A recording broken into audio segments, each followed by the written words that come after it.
Uh, I don't, I don't know why my model's not there. um, bit of a bit of an issue we're having. Uh, there. Okay. I don't know why it messed up. It was capturing a bit of yeah. It was it was capturing a bit of the different source with the spout filter, so it thought it must be this one. No. Of course it's not that one. So, uh really really bad. Okay, anyways, we're gonna proceed on. So, pop, pop, pop, pop. Yeah. Alright, so anyway, gonna start with introductions. I'm an hour late again. So surprising. Oh no. uh, but yeah, I'll do my best to try and get through this as naturally and quickly as possible. So, yeah, get it as quickly done as possible. But if not, then there's probably just gonna be a part 3. Or maybe I'll just record in like the rest of it off stream. So yeah. Okay, anyway. So hello to whoever is watching the stream at the moment, and hello to whoever is watching the VOD. I am Andrike Sky Cyborg VTuber of the Masaverse, and we're gonna be reading The Great Gatsby once more. Or actually, I'm gonna be just reading it out loud. If people have the book, then you read along the words. Hello again, hope I have a great stream. Yeah, I will, Joe. Thank you for stopping by. I appreciate it. See, I told you. Yeah, I told you I'll be back. I'm just on that grind, I guess. But yeah, we're back at it again, with more book reading, and there's about 5 more chapters to this. I don't know how long each of the chapters are, but it's guaranteed to be extremely long, so I don't think we'll be able to finish because I've only read like 86 pages worth of stuff, or maybe not 86, maybe like 85 or 84 pages. I don't think I'll be able to finish the rest of it on this stream. I feel like I'm gonna be splitting it into a different one. Yeah, so that's just how it is. If there's a part 3, then I'll let you know at the end of the stream. So yeah, and I forgot to type this out, like before I even started. So forewarning that I will not be reading chat messages during the reading session. So I I don't want to ruin like the continuity and the consistency, or no, just continuity of reading through it. So just to let you know that I do acknowledge your presence during this whole thing, and I'll only be talking outside of the chapters once I'm done. So yeah, let me type that real quick because I haven't done that. I will not be doing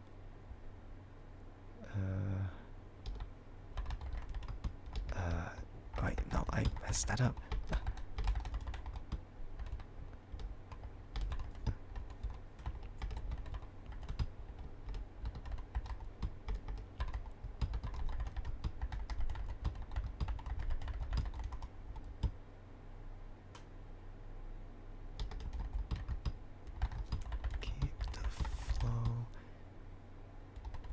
continuous.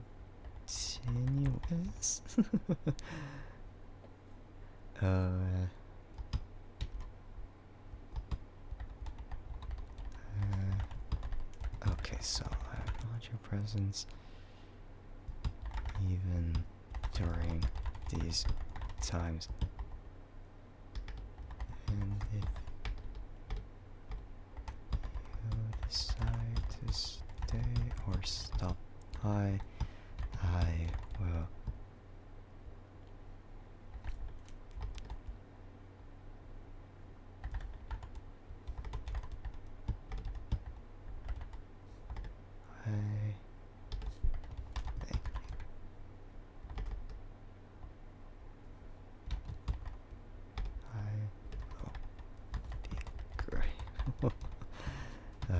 Thank you for. You just hear like typing noises in the back. It does not sound that impressive when the mic is facing away from it, so maybe I'll do another keyboard typing stream in the future, but I haven't thought about it, so yeah. Yeah, I'll pin that. And there you go. So, for anyone who's joining, or for anyone who just, or for anyone who's already here, then, please read the disclaimer on stream, or please read the in-chat pin message. Yeah. Okay, enough of that. I'm just gonna continue. Yeah. Maybe I'm gonna have to be a little bit up close and personal with, like, reading through this. Or rather, maybe I could just... Hold on.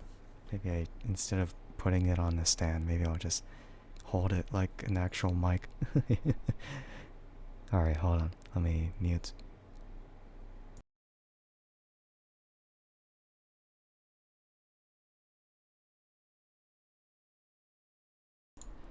Alright, I might be at a better angle now with recording. I don't know how long I'm able to hold on to the mic like this stuff, so yeah, without further ado, we're gonna be reading through, whoops. Okay, no, that's maybe a little bit too direct, so I might just have to adjust myself a bit. It's like I don't want to have it pop too much. Okay, so we are gonna continue from where we left off with the previous stream, and we're gonna go read chapter 5. I need to really clear up everything. Actually, no. I'll put it back on the stand.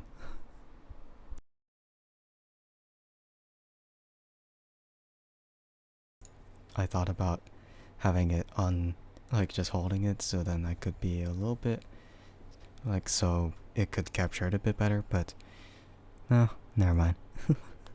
Never mind then. I'm just gonna just do it like this. Hold on. I'm gonna have to position myself a bit better too. Alright. Yeah. Here we go then. So, okay.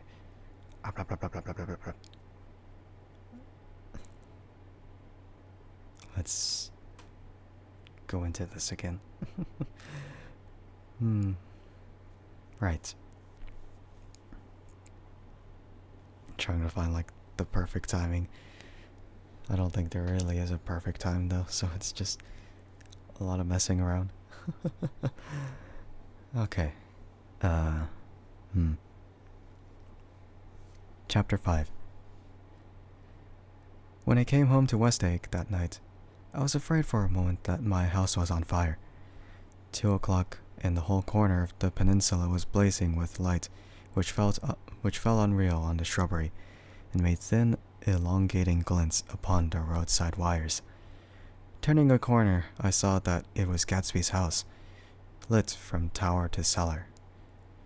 At first I thought it was another party, a wild route that had resolved itself into hide-and-go-seek, or sardines in the box, with all the house thrown open to the game. But there wasn't a sound, only wind in the trees, which blew the wires and made the lights go off and on again as if the house had winked into the darkness. As my taxi groaned away, I saw Gatsby walking toward me across his lawn. "Your place looks like the World's Fair," I said. "Does it?" He turned his eyes toward it absently. "I've been glancing into some of the rooms. Let's go to Coney Island, old sport, in my car." "It's too late." "Well, suppose we take a plunge in the swimming pool? I haven't made use of it all summer." "I've got to go to bed." "All right." He waited, looking at me with suppressed eagerness. "I talked with Miss Baker," I said after a moment. "I'm going to call up Daisy tomorrow and invite her over to tea." "Oh, that's all right," he said carelessly. I don't want to put you into any trouble." "What day would suit you?" "What day would suit you?" He corrected me quickly. "I don't want to put you into any trouble, you see." "How about the day after tomorrow?" He considered it for a moment. Then, with reluctance, "I want to get the grass cut," he said. We both looked at the grass. There was a sharp line where my ragged lawn ended, and a darker, well-kept expanse of his began. I suspected that he meant my grass. "There's another little thing," he said uncertainly, and hesitated. "Would you rather put it off for a few days?" I asked. "Oh, it isn't about that. At least..." He fumbled with a series of beginnings. "Why? I thought..." "Why, look here, old sport. You don't make much money, do you?" "Not very much." This seemed to reassure him, and he continued more confidently. I thought you didn't. If you'll pardon my... You see, I carry on a little business on the side. A sort of sideline, you understand? And I thought that if you don't make very much... You're selling bonds, aren't you, old sport?" "Trying to." "Well, this would interest you. It wouldn't take up much of your time, and you might pick up a nice bit of money. It happens to be a rather confidential sort of thing. I realize now that under different circumstances that conversation might have been one of the crises of my life. But because the offer was obviously and tactlessly for a service to be rendered, I had no choice except to cut him off there. "I've got my hands full," I said. "I'm much obliged, but I couldn't take on any more work." "You wouldn't have to do any business with Wolfsheim." Evidently he thought that I was shying away from the connection mentioned at lunch. But I assured him he was wrong. He waited a moment longer, hoping I'd begin a conversation, but I was too absorbed to be responsive, so he went unwillingly home. The evening had made me lightheaded and happy. I think that I walked into a deep sleep as I entered my front door. So I didn't know whether or not Gatsby went to Coney Island or for how many hours he glanced into rooms while his house blazed gaudily on. I called up Daisy from the office next morning and invited her to come to tea. "Don't bring Tom," I warned her. "What?" "Don't bring Tom." "Who is Tom?" she asked innocently. The day agreed upon was pouring rain. At 11 o'clock, a man in a raincoat dragging a lawnmower tapped at my front door and said that Mr. Gatsby had sent him over to cut my grass. This reminded me that I had forgotten to tell my Finn to come back, so I drove into Weststake Village to search for her among soggy, whitewashed alleys and to buy some cups and lemons and flowers. The flowers were unnecessary, for at 2 o'clock a greenhouse arrived from Gatsby's with innumerable receptacles to contain it. An hour later, the front door opened nervously, and Gatsby in a white flannel suit, silver shirt, and gold-colored tie hurried in. He was pale, and there were dark sands of sleeplessness beneath his eyes. "Is everything all right?" he asked immediately. "The grass looks fine, if that's what you mean." "What grass?" he inquired blankly. "Oh, the grass in the yard." He looked out at the window at it, but judging from his expression, I don't believe he saw a thing. "Looks very good," he remarked vaguely. "One of the papers said they thought the rain would stop at 4. I think it was the Journal. Have you got everything you need in the shape of tea?" I took him into the pantry, where he looked a little reproachfully at the fin. Together we scrutinized the 12 lemon cakes from the delicatessen shop. "Will they do?" Of course. They're fine." And he added hollowly, "Old sport." The rain cooled about 3:30 to a damp mist through which occasional thin drops swam like dew. Gatsby looked with vacant eyes through a copy of Clay's Economics, starting at the finished tread that shook the kitchen floor, and peering toward the bleared windows from time to time, as if a series of invisible but alarming happenings were taking place outside. Finally, he got up and informed me in an uncertain voice that he was going home. "Why's that?" "Nobody's coming to tea. It's too late." He looked at his watch as if there was some pressing demand on his time elsewhere. "I can't wait all day." "Don't be silly. It's just 2 minutes to 4. He sat down miserably, as if I had pushed him, and simultaneously there was a sound of a motor turning into my lane. We both jumped up, and, a little harrowed myself, I went out into the yard. Under the dripping bare lilac trees, a large open car was coming up the drive. It stopped. Daisy's face, tipped sideways beneath a 3-cornered lavender hat, looked out at me with a bright, ecstatic smile. "Is this absolutely where you live, my dearest one?" The exhilarating ripple of her voice was a wild tonic in the rain. I had to follow the sound of it for a moment, up and down, with my ear alone before any words came through. A damp streak of hair lay like a dash of blue paint across her cheek, and her hand was wet with glistening drops as I took it to help her from the car. "Are you in love with me?" she said low in my ear. "Or why did I have to come alone?" "That's the secret of Castle Rackrent. Tell your chauffeur to go far away and spend an hour." "Come back in an hour, Ferdy." Then in a grave murmur, "His name is Ferdy." "Does the gasoline affect his nose?" "I don't think so," she said innocently. "Why?" We went in. To my overwhelming surprise, the living room was deserted. "Oh, that's funny," I exclaimed.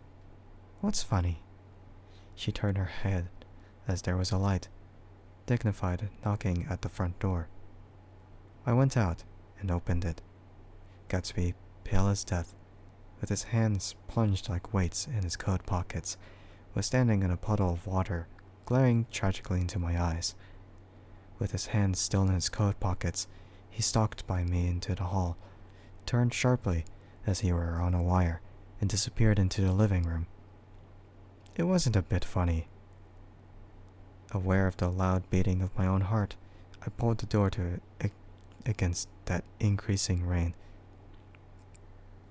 For half a minute, there wasn't a sound. Then from the living room, I heard a sort of choking murmur, and part of a laugh, followed by Daisy's voice on a clear artificial note. "I certainly am awfully glad to see you again." A pause. It endured horribly. I had nothing to do in the hall, so I went into the room. Gatsby, his hands still in his pockets, was reclining against the mantelpiece in a strained counterfeit of perfect ease, even of boredom. His head leaned back so far that it rested against the face of a defunct mantelpiece clock, and from this position, his distraught eyes stared down at Daisy, who was sitting frightened, but graceful on the edge of a stiff chair. "We've met before," muttered Gatsby. His eyes glanced momentarily at me, and his lips parted with an abortive attempt at a laugh. Luckily, the clock took this moment to tilt dangerously at the pressure of his head, whereupon he turned and caught it with trembling fingers and set it back in place. Then he sat down, rigidly, his elbow on the arm of the sofa and his chin in his hand. "I'm sorry about the clock," he said. My own face had now assumed a deep tropical burn. I couldn't muster up a single commonplace out of the 1,000 in my head. "It's an old clock," I told them idiotically. I think we all believed for a moment that it had smashed in pieces on the floor. "We haven't met for many years," said Daisy, her voice as matter-of-fact as it could ever be. 5 years next November." The automatic quality of Gatsby's answer set us all back at least another minute. I had them both on their feet with the desperate suggestion that they help me make tea in the kitchen when the demoniac Finn brought it in on her tray. Amid the welcome confusion of cups and cakes, a certain physical decency established itself. Gatsby got himself into a shadow, and while Daisy and I looked conscientiously from one to the other of us with tense, unhappy eyes. However, as calmness wasn't an end in itself, I made an excuse at the first possible moment and got to my feet. "Where are you going?" demanded Gatsby in immediate alarm. "I'll be back." "I've got to speak to you about something before you go." He followed me wildly into the kitchen, closed the door, and whispered, "Oh, God," in a miserable way. "What's the matter?" "This is a terrible mistake," he said, shaking his head from side to side. "A terrible, terrible mistake." "You're just embarrassed, that's all." And luckily I added, "Daisy's embarrassed too." "She's embarrassed," he repeated incredulously. "Just as much as you are." "Don't talk so loud." "You're acting like a little boy," I broke out impatiently. "Not only that, but you're rude. Daisy's sitting there all alone." He raised his hand to stop my words, looked at me with unforgettable reproach, and opening the door cautiously, went back into the other room. I walked out the back way, just as Gatsby had when he had made his nervous circuit of the house half an hour before, and ran for a huge black-knotted tree whose massed leaves made a fabric against the rain. Once more, it was pouring, and my irregular lawn, well shaved by Gatsby's gardener, abounded in small muddy swamps and prehistoric marshes. There was nothing to look at from under the tree except Gatsby's enormous house, so I stared at it, like Kant at his church steeple, for half an hour. A brewer had built it early in the period craze, a decade before, and there was a story that he'd agreed to pay 5 years' taxes on all the neighboring cottages if the old owners had their roofs thatched with straw. Perhaps their refusal took the heart out of his plan to found a family. He went into an immediate decline. His children sold his house, with the black wreath still on the door. Americans, while occasionally willing to be serfs, have always been obstinate about being peasantry. After half an hour, the sun shone again, and the grocer's automobile rounded Gatsby's drive with the raw material for his servant's dinner. I felt sure he wouldn't eat a spoonful. A maid began opening the upper windows of his house, appeared momentarily in each, and, leaning from a large central bay, spat meditatively into the garden. It was time I went back. While the rain continued, it had seemed like the murmur of their voices, rising and swelling a little, now and with gusts of emotion. But in the new silence, I felt that the silence had fallen within the house too. I went in, after making every possible noise in the kitchen short of pushing over the stove. But I don't believe they heard a sound. They were sitting at either end of the couch, looking at each other as if some question had been asked or was in the air, and every vestige of embarrassment was gone. Daisy's face was smeared with tears, and when I came in, she jumped up and began wiping at it with her handkerchief before a mirror. But there was a change in Gatsby that was simply confounding. He literally glowed. Without a word or a gesture of exultation, a new well-being radiated from him and filled the little room. "Oh, hello, old sport," he said, as if he hadn't seen me for years. I thought for a moment he was going to shake hands. "It's stopped raining." "Has it?" When he realized what I was talking about, that there were twinkle bells of sunshine in the room, he smiled, like a weatherman, like an ecstatic patron of recurrent light, and repeated the news to Daisy. "What do you think of that? It stopped raining." "I'm glad, Jay." Her throat, full of aching, grieving beauty, told only of her unexpected joy. "I want you and Daisy to come over to my house," he said. "I'd like to show her around." "You're sure you want me to come?" "Absolutely, old spot." Daisy went upstairs to wash her face. Too late, I thought with humiliation of my towels, while Gatsby and I waited on the lawn. "My house looks well, doesn't it?" he demanded. "See how the whole front of it catches the light." I agreed that it was splendid. "Yes." His eyes went over it, every arched door and square tower. "It took me just 3 years to earn the money that bought it." "I thought you inherited your money." "I did, old sport," he said automatically. "But I lost most of it in the big panic. The panic of the war." I think he hardly knew what he was saying, for when I asked him what business he was in when he answered, "That's my affair," before he realized that it wasn't the appropriate reply. "Oh, I've been in several things," he corrected himself. "I was in the drug business, then I was in the oil business. But I'm not in either one now." He looked at me with more attention. "Do you mean you've been thinking over what I proposed the other night?" Before I could answer, Daisy came out of the house and 2 rows of brass buttons on her dress gleamed in the sunlight.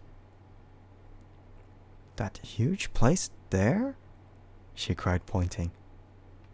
"Do you like it?" "I love it, but I don't see how you live there all alone." "I keep it always full of interesting people night and day. People who do interesting things. Celebrated people." Instead of taking the shortcut along the Sound, we went down the road and entered by the big postern. With enchanting murmurs, Daisy admired this aspect, or that of the feudal silhouette against the sky. Admired the gardens, the sparkling odor of jonquils, and the frothy odor of hawthorn and plum blossoms, and the pale gold odor of kiss me at the gate. It was strange to reach the marble steps and find no stir of bright dresses in and out the door, and hear no sound but bird voices in the trees. And inside, as we wandered through Marie Antoinette music rooms and restoration salons, I felt that there were guests concealed behind every couch and table, under orders to be breathlessly silent until we had passed through. As Gatsby closed the door of the Merton College Library, I could have sworn I heard the owl-eyed man break into ghostly laughter. We went upstairs, through period bedrooms swathed in rose and lavender silk and vivid with new flowers, through dressing rooms and pool rooms, and bathrooms with sunken baths, intruding into one chamber where a disheveled man in pajamas was doing liver exercises on the floor. It was Mr. Klipspringer, the boarder. I had seen him wandering hungrily about the beach that morning. Finally, we came to Gatsby's own apartment, a bedroom and a bath, and an Adam's study, where we sat down and drank a glass of some chartreuse he took from a cupboard in the wall. He had at once ceased looking at Daisy, and I think he revalued everything in his house according to the measure of response it drew from her well-loved eyes. Sometimes, too, he stared around at his possessions in a dazed way, as though in her actual and astounding presence, none of it was any longer real. Once he nearly toppled down a flight of stairs. His bedroom was the simplest room of all, except where the dresser was garnished with a toilet set of pure dull gold. Daisy took the brush with delight and smoothed her hair, whereupon Gatsby sat down and shaded his eyes and began to laugh. "It's the funniest thing, old sport," he said hilariously. "I can't, when I try to." He had passed visibly through 2 states, and was entering upon a third. After his embarrassment and his unreasoning joy, he was consumed with wonder at her presence. He had been full of the idea so long, dreamed it right through the end, waited, with his teeth set, so to speak, at an inconceivable pitch of intensity. Now, in the reaction, he was running down like an overwound clock. Recovering himself in a minute, he opened for us 2 hulking patent cabinets, which held his massed suits and dressing gowns and ties, and shirts, piled like bricks in stacks a dozen high. "I've got a man in England who buys me clothes. He sends over a selection of things at the beginning of each season, spring and fall." He took out a pile of shirts and began throwing them, one by one, before us. Shirts of sheer linen and thick silk and fine flannel, which lost their folds as they fell and covered the table in many-colored disarray. While we admired, he brought more and more, and the soft, rich heap mounted higher. Shirts with stripes and scrolls and plaids and coral and apple green and lavender and faint orange with monograms of Indian blue. Suddenly, with a strange sound, Daisy bent her head into the shirts and began to cry stormily. "They're such beautiful shirts," she sobbed, her voice muffled in the thick folds. "It makes me sad because I've never seen such beautiful shirts before." After the house, we were to see the grounds and the swimming pool, the hydroplane, and the midsummer flowers. But outside Gatsby's window, it began to rain again, so we stood in a row, looking at the corrugated surface of the Sound. "If it wasn't for the mist, we could see your home across the bay," said Gatsby. "You always have a green light that burns all night at the end of your dock." Daisy put her arm through his abruptly, but he seemed absorbed in what he had just said. Possibly it had occurred to him that the colossal significance of that light had now vanished forever. Compared to the great distance that had separated him from Daisy, it had seemed very near to her, almost touching her. It seemed as close as the star to the moon. Now is again a green light on a dock. His count of enchanted objects had diminished by 1. I began to walk about the room, examining various indefinite objects in the half-darkness. A large photograph of an elderly man in yachting costume attracted me, hung on the wall over his desk. "Who's this?" "That's Mr. Dan Cody, old sport." The name sounded faintly familiar. "He's dead now. He used to be my best friend years ago.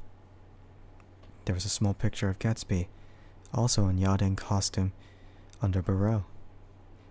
Gatsby with his head thrown back defiantly, taken apparently when he was about 18. "I adore it," exclaimed Daisy. "The pompadour. You never told me you had a pompadour? Or a yacht?" "Look at this," said Gatsby quickly. "Here's a lot of clippings. About you." They stood side by side examining it.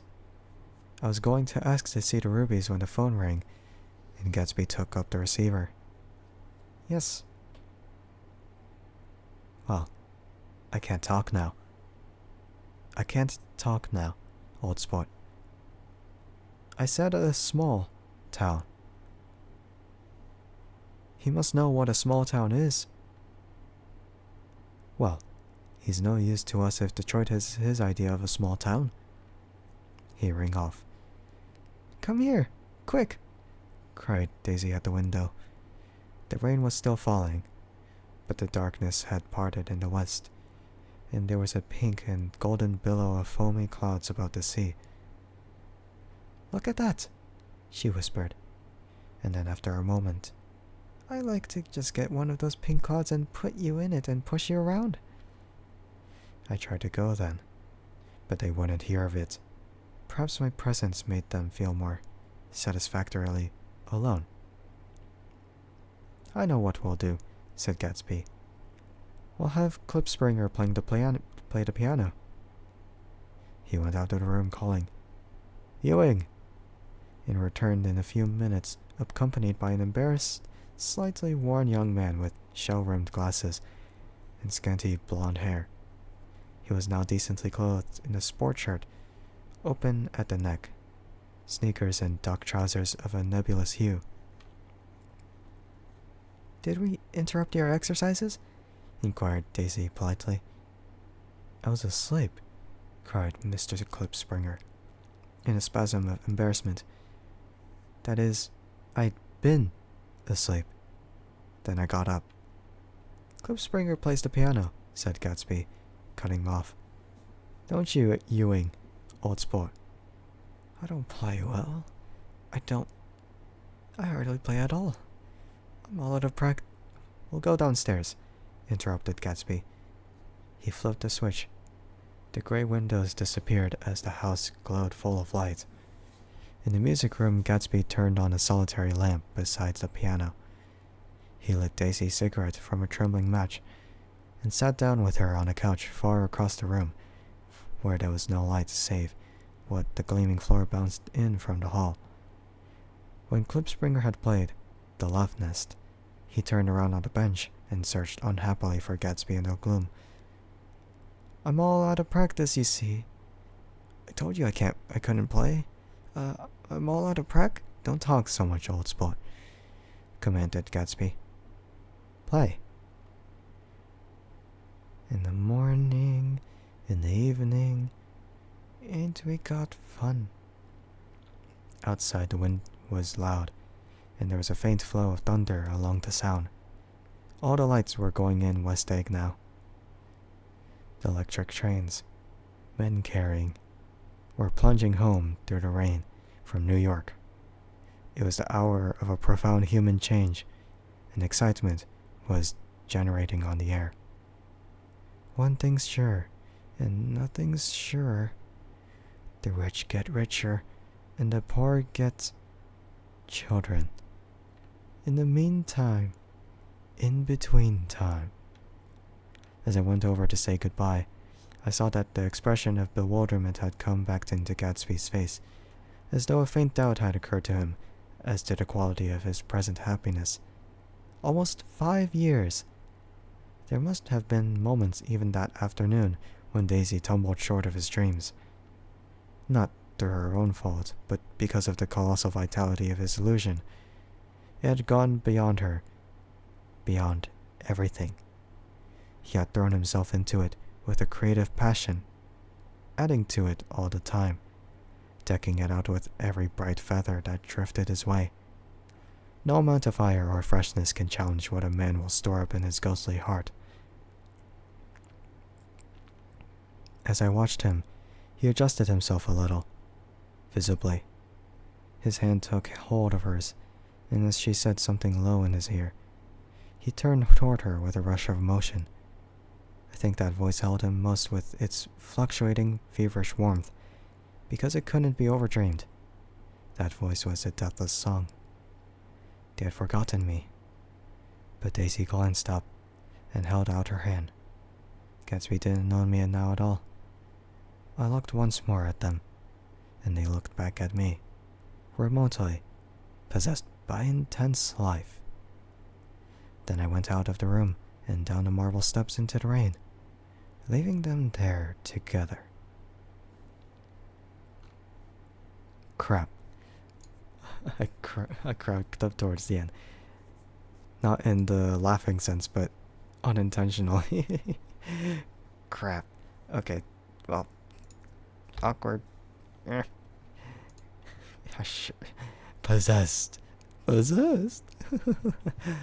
Okay, well, that's the end of chapter 5. Let me go ahead and type this.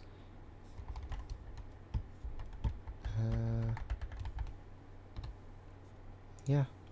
I did notice it. I just had to find the correct timing.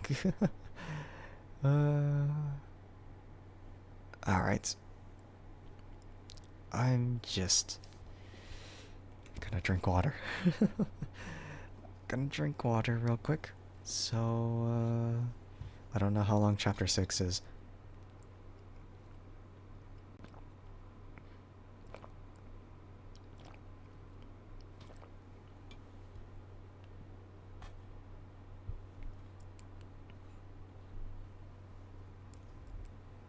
Yeah, okay.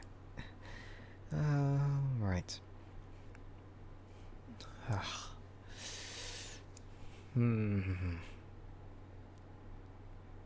Alright, I'm just trying to think right now. What the heck? Oh, I don't... Is it because I'm grabbing on my neck? Or is it just because the positioning of... No, it's the positioning of my voice. Like, I speak like somewhere up high and then it just sounds really weird. Speak low and it sounds a little bit more clear and less muffled. Yeah.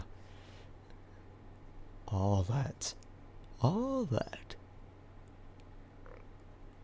Yep. Okay, so there's 91 more page. Oh no, 92. No, 89 more pages. I was like counting up instead of down. It's like, huh, I'm confused. It's like, is it really that many pages? Okay, 89 more pages.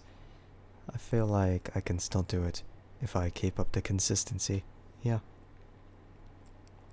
But it's almost been an hour and that's already one chapter. Oh, crap. I mean, as long as I keep it up, then it'll be fine. Alright. Well, I just need like a little break just to get it all sorted. Yeah. Like, I don't want to get too close with it because otherwise it just is the wrong mood. It's the wrong mood, and I don't... It's the wrong mood if I go too close to the mic. So, yeah, I just want to keep it at, like, a different thing. Yeah. Yeah. But yeah, I saw what Donna said during the whole thing. But yeah, I will have a good stream. And, yeah. I'm hoping everyone else is doing well this evening. It's been a really awesome day today, but I'm hoping I could share that kind of happiness with everyone else as well. It's just been fine for me. That's it. Alright, let me go take a look at stuff real quick. Might be clicking around. Might be. Who knows? Blah blah blah blah blah. No, I don't know, actually. Alright, trying to look through again. But yeah, I'm still gonna continue through.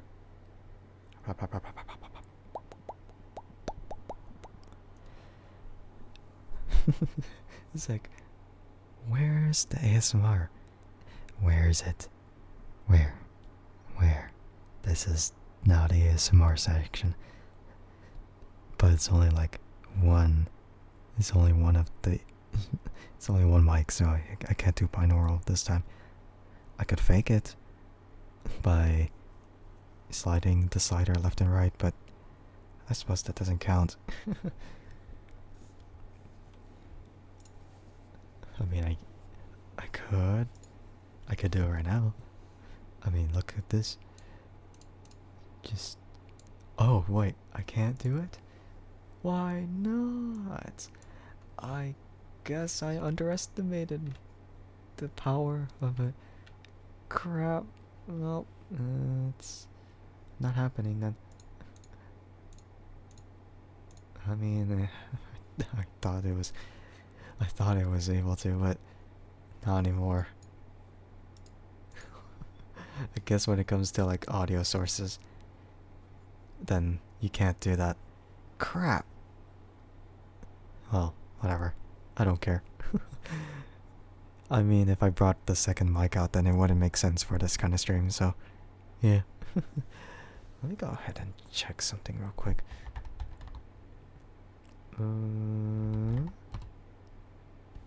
Yeah, let's check real quick.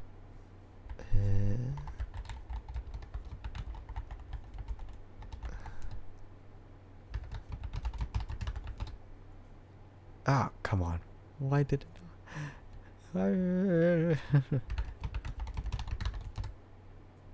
There you go.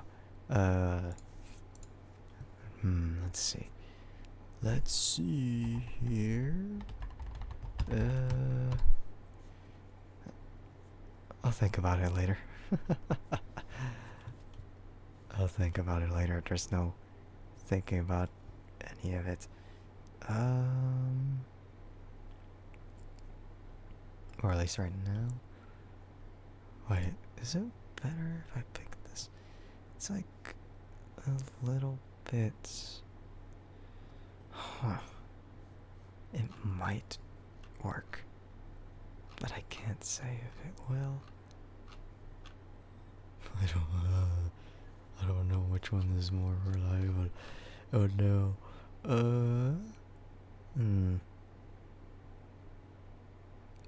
Okay, that. My consideration. Alright. Because I'm just like confused. Alright, no more messing around. I was like, let's browse through. Okay, let's clear our mouth. Or I'm just gonna clear up stuff. And alright.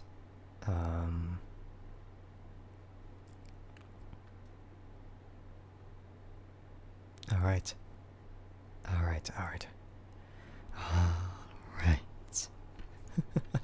Okay, let's go continue chapter 6. Or not continue, but start chapter 6. Okay, let's do this. Let's do this. And if you're wondering what I was messing around with earlier, I was looking at a whole selection of silicone ears to get for stream. It's like, when is the right time for it? Well, I feel like if I go for it now, then it'll probably arrive on time for stream. Yeah, for next week. I still have to like debate on how I should set things up, so yeah. Yeah.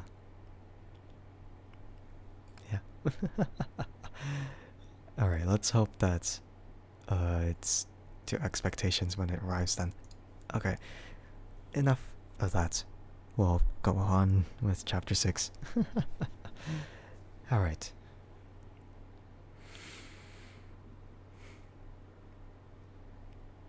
Chapter 6. About this time, an ambitious young reporter from New York arrived one morning at Gatsby's door and asked him if he had anything to say. Anything to say about what? Inquired Gatsby politely. Why? Any statement to give out.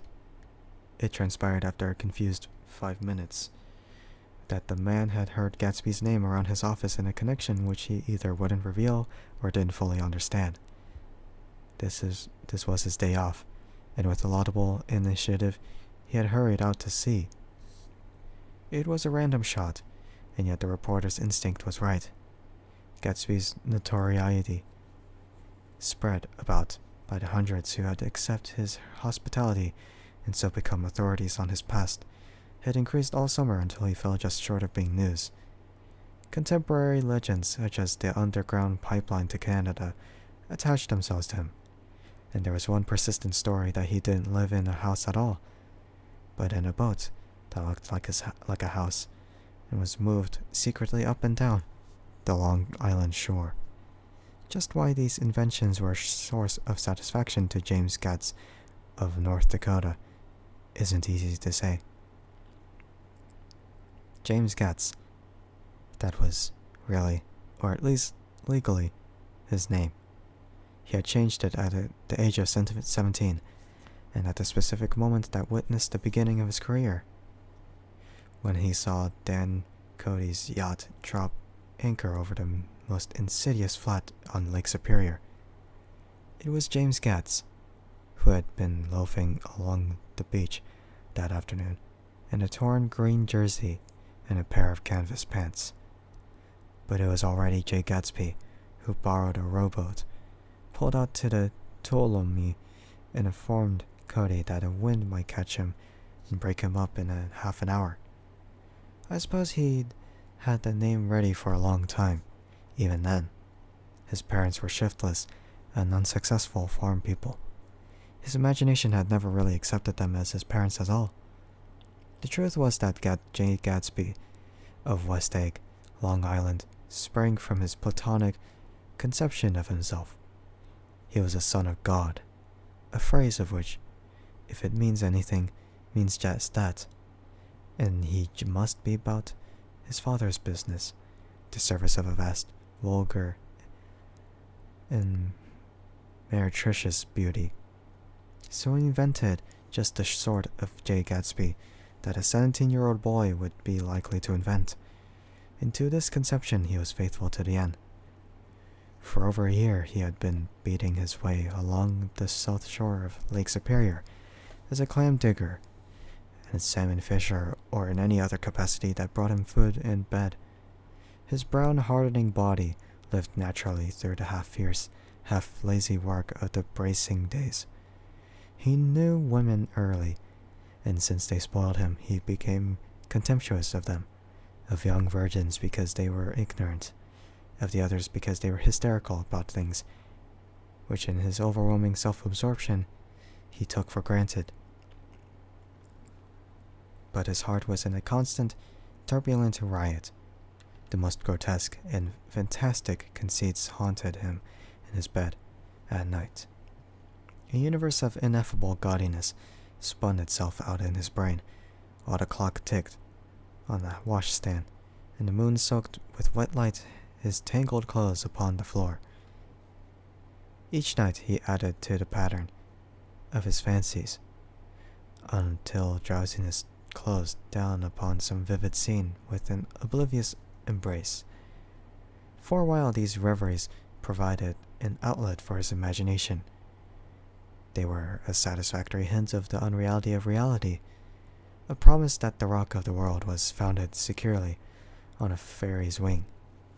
An instinct toward his future glory had led him, some months before, to the small Lutheran College of St. Olaf in southern Minnesota. He stayed there 2 weeks, dismayed at its ferocious indifference to the drums of his destiny, to destiny itself, and despising the janitor's work with which he was able to pay his way through. Then he drifted back to Lake Superior, and he was still searching for something to do on the day that Dan Cody's yacht dropped anchor in the shallows along shore. Cody was 50 years old then, a product of the Nevada silver fields of the Yukon, a very rush for metal since '75. This transactions in Montana, copper that made him many times a millionaire, found him physically robust, but on the verge of soft-mindedness, and suspecting this an infinite number of women tried to separate him from his money. The none too savory ramifications by which Ella Kay, the newspaper woman, played Madame de Maintenon to his weakness and sent him to sea in a yacht, were common knowledge to the turgid journalism of 1902. He had been coasting along all too hospitable shores for 5 years when he turned up as James Gats's destiny at Little Girl Bay. To the young Gats, resting on his oars and looking up at the railed deck, the yacht represented all the beauty and glamour in the world. I suppose he smiled at Cody. He had probably discovered that people liked him when he smiled. At any rate, Cody asked him a few questions. One of them elicited the brand new name, and found that he was quick and extravagantly ambitious. A few days later, he took him to Duluth and bought him a blue coat, 6 pair of white duck trousers, and a yachting cap. And when the Tuolumne left for the West Indies and the Barbary Coast, Gatsby left too. He was employed in a vague personal capacity.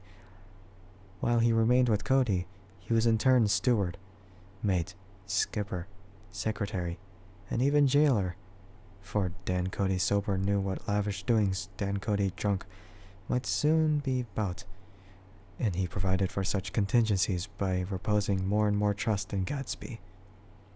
The arrangement lasted 5 years, during which the boat went 3 times around the continent. It might have lasted indefinitely except for the fact that Ella Kay came on board one night in Boston, and a week later Dan Cody inhospitably died.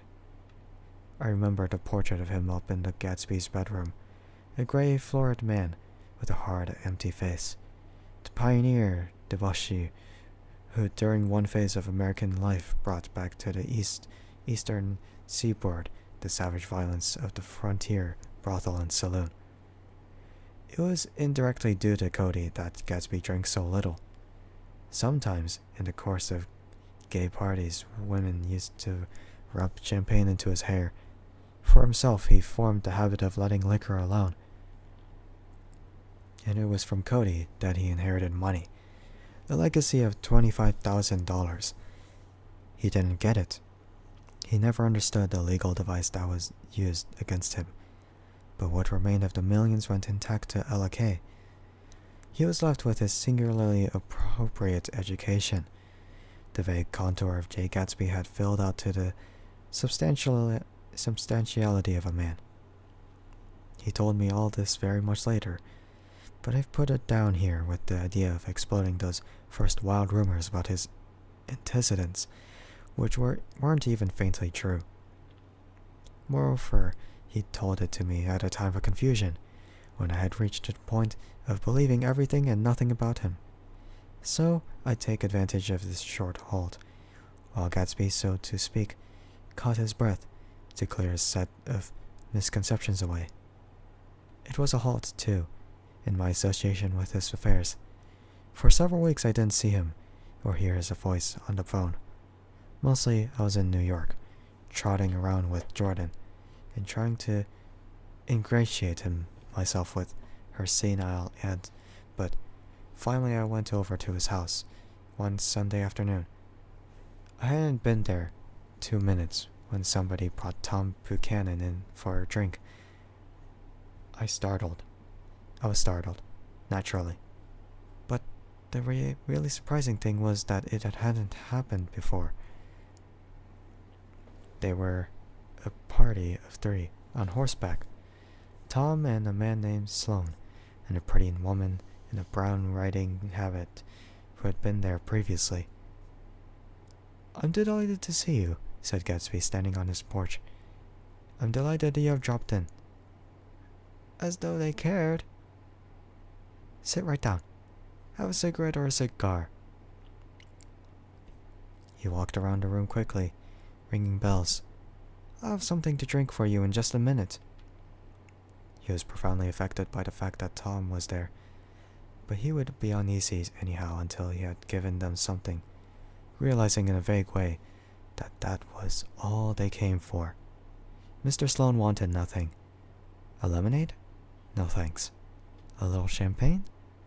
Nothing at all. Thanks. I'm sorry. Did you have a nice ride? Very good roads around here. As opposed to automobiles? Yeah. Moved by an irresistible impulse, Gatsby turned to Tom, who had accepted the introduction as a stranger. "I believe we've met somewhere before, Mr. Buchanan." "Oh, yes," said Tom, gruffly polite but obviously not remembering. "So we did. I remember very well. About 2 weeks ago." "That's right. You were with Nick here." "I know your wife," continued Gatsby, almost aggressively. "That's so." Tom turned to me. "You live near here, Nick?" "Next door." "That's so." Mr. Sloane didn't enter into the conversation, but lounged back haughtily into his chair. The woman said nothing either, until unexpectedly, after 2 highballs, she became cordial. "Well, I'll come over to your next party, Mr. Gatsby," she suggested. "What do you say?" "Certainly. I'd be delighted to have you." "Be very nice," said Mr. Sloane, without gratitude. Well, think ought to be starting home." "Please don't hurry," Gatsby urged them. He had control of himself, and he wanted to see more of Tom. Why don't you stay for supper? I wouldn't be surprised if some other people dropped in from New York." "You come to supper with me," said the lady enthusiastically. "Both of you." This included me. Mr. Sloane got to his feet. "Come along," he said, but to her only. "I mean it," she insisted. "I'd love to have you. Lots of room." Gatsby looked at me unquestioningly. He wanted to go, and he didn't see that Mr. Sloane had determined he shouldn't. "I'm afraid I won't be able to," I said. "Well, you come," she urged, concentrating on Gatsby. Mr. Sloane murmured something close to her ear. "We won't be late if we start now," she insisted aloud. "I haven't gotten a horse," said Gatsby. "I used to ride in the army, but I never bought a horse. I'll have to follow you into my car. Excuse me for a moment, just a minute." The rest of us walked out on the porch, where Sloane and the lady began an unimpassioned conversation aside. "My God, I believe the man's coming," said Tom. "Doesn't he know she doesn't want him?" "She says she does want him." "She has a big dinner party and he won't know a soul there." He frowned. "I wonder where in the devil he met Daisy. By God, I may be old-fashioned in my ideas, but women run around too much these days to suit me. They meet all kinds of crazy fish." Suddenly, Mr. Sloane and the lady walked down the steps and mounted their horses. "Come on," said Mr. Sloane to Tom. "We're late. We've got to go." And then to me. "Tell him we couldn't wait, will you?" Tom and I shook hands. The rest of us exchanged a cold nod, and they trotted quickly down the drive, disappearing under the August foliage, just as Gatsby, with hat and light overcoat in hand, came out the front door.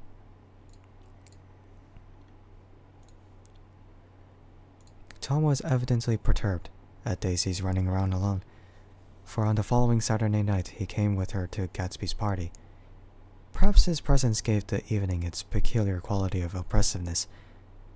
It stands out in my memory from Gatsby's other parties that summer. There were the same people, or at least the same sort of people.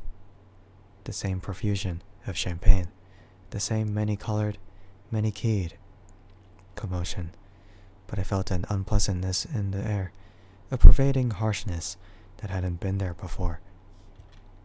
Or perhaps I had merely grown used to it, grown to accept Westegg as a world complete in itself, with its own standards and its own great figures, second to none, nothing, because it had no consciousness of being so. And now I was looking at it again, through Daisy's eyes. It is invariably saddening to look through new eyes at things upon which you had expended your own powers of adjustment. They arrived at twilight, and as we strolled out among the sparkling hundreds, Daisy's voice was playing murmurous tricks in her throat. "These things excite me so," she whispered. "If you want to kiss me any time during the evening, Nick, just let me know, and I'll be glad to arrange it for you. Just mention my name, or present a green card. I'm giving out a green—" "Look around," suggested Gatsby. "I'm looking around. I'm having a marvelous— You must see the faces of many people you've heard about." Tom's arrogant eyes roamed the crowd. "We don't go around very much," he said. "In fact, I was just thinking I don't know a soul here." "Perhaps you know that lady?" Gatsby indicated a gorgeous, scarcely human orchid of a woman who sat in state under a white plum tree. Tom and Daisy stared, with that peculiarly unreal feeling that accompanies the recognition of a hitherto ghostly celebrity of the movies. "She's lovely," said Daisy. "The man bending over her is our director." He took them ceremoniously from group to group. "Mrs. Buchanan and Mr. Buchanan." After an instant's hesitation, he added, "The polo player." "Oh no," objected Tom quickly. "Not me." But evidently the sound of it pleased Gatsby, for Tom remained a polo player for the rest of the evening. "I've never met so many celebrities," Daisy exclaimed. "I like that man." "What was his name?" "With the sort of blue nose?" Gatsby identified him, adding that he was a small producer. "Well, I liked him anyhow." "I'd a little rather not be the polo player," said Tom pleasantly. "I'd rather look at all these famous people in oblivion." Daisy and Gatsby danced. I remember being surprised by his graceful, conservative foxtrot. I had never seen him dance before. Then they sauntered over to my house and sat on the steps for half an hour while, at her request, I remained watchfully in the garden. In case there was a fire or flood, she explained, or an act of God. Tom appeared from his oblivion as we were sitting down to supper together. "Do you mind if I eat with some people over there?" he said. "A fellow's getting off some funny stuff." "Go ahead," answered Daisy genially. "And if you want to take down any addresses, here's my little gold pencil." She looked around after a moment and told me the girl was common, but pretty. And I knew that except for the half hour she'd been alone with Gatsby, she wasn't having a good time. We were at a particularly tipsy table. That was my fault. Gatsby had been called to the phone, and I'd enjoyed these same people only 2 weeks before. But what had amused me then turned septic on the air now. "How do you feel, Miss Baedeker?" The girl addressed was trying, unsuccessfully, to slump against my shoulder. At this inquiry, she sat up and opened her eyes. "What?" A massive and lethargic woman, who had been urging Daisy to play golf with her at the local club tomorrow, spoke in Miss Baedeker's defense. "Oh, she's all right now. When she's had 5 or 6 cocktails, she always starts screaming like that. I tell her she ought to leave it alone. I do leave it alone, affirmed the accused hollowly. We heard you yelling, so I said to Doc Civet here, there's somebody that needs your help, Doc. She's so much obliged, I'm sure, said another friend, without gratitude. But you got her dress all wet when you stuck her head in the pool. Anything I hate is to get my head stuck in the pool, mumbled Miss Baedeker. They almost drowned me once over in New Jersey. Then you ought to leave it alone, countered Dr. Civet. Speak for yourself, cried Miss Baedeker violently. Your hand shakes. I wouldn't let you operate on me. It was like that. Almost the last thing I remember was standing with Daisy and watching the moving picture director and his star. They were still under the white plum tree and their faces were touching except for a pale, thin ray of moonlight between. It occurred to me that he had been very slowly bending toward her all evening to attain this proximity, and even while I was watched, I saw him stoop one ultimate degree and kiss at her cheek. I like her, said Daisy. I think she's lovely. But the rest offended her, and inarguably because it wasn't a gesture but an emotion. She was appalled by West Egg, this unprecedented place that Broadway had begotten upon a Long Island fishing village, appalled by its raw vigor that chafed under the old euphemisms, and by the too obtrusive fate that herded its inhabitants along a short cut from nothing to nothing. She saw something awful in the very simplicity she failed to understand. I sat on the front steps with them while they waited for their car. It was dark here in front. Only the bright door sent 10 square feet of light volleying out into soft black morning. Sometimes a shadow moving against the dressing room, blinded above, gave way to another shadow. An indefinite procession of shadows who rouged and powdered in an invisible glass. Who is this Gatsby anyhow? Demanded Tom suddenly. Some big bootlegger? Where'd you hear that? I inquired. I didn't hear it. I imagined it. A lot of these newly rich people are just big bootleggers, you know. Not Gatsby, I said shortly. He was silent for a moment.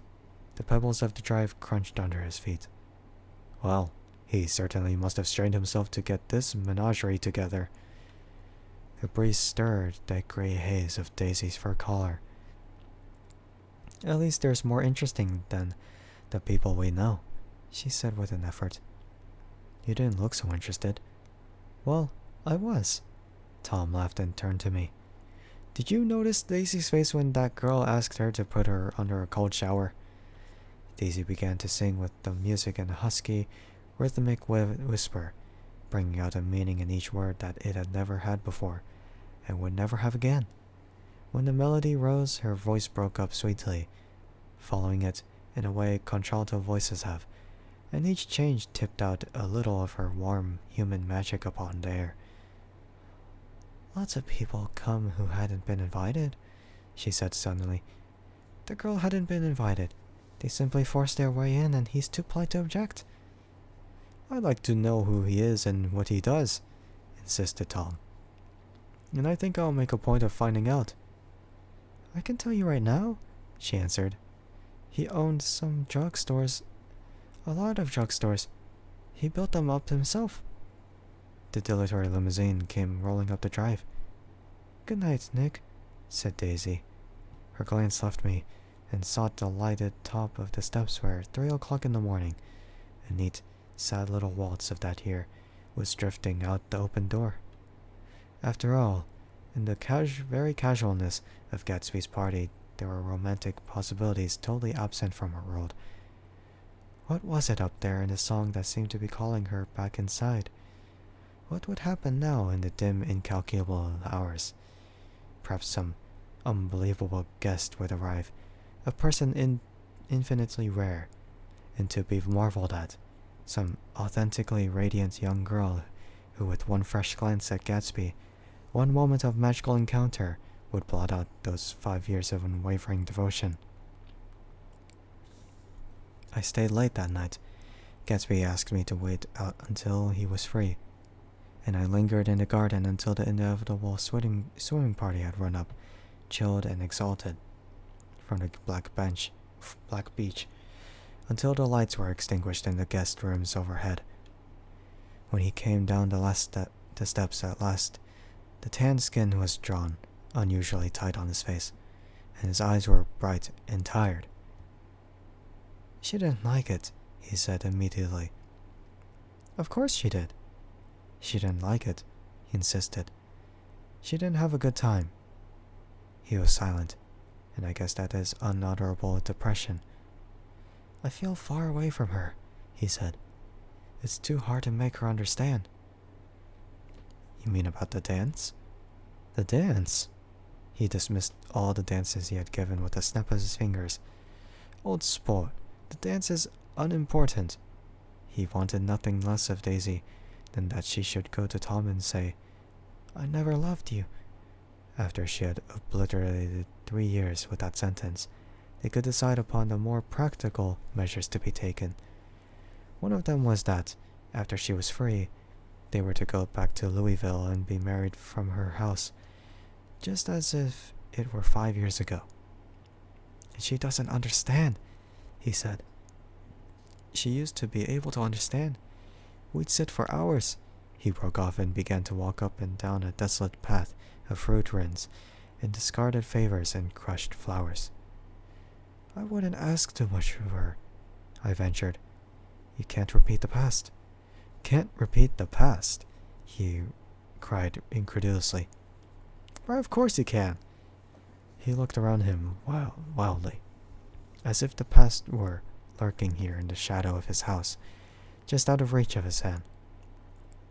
"I'm going to fix everything just the way it was before," he said, nodding determinedly. "She'll see." He talked a lot about the past, and I gathered that he wanted to recover something. Some idea of himself, perhaps, that had gone into loving Daisy. His life had been confused and disordered since then, but if he could once return to a certain starting place and go over it all slowly, he could find out what that thing was.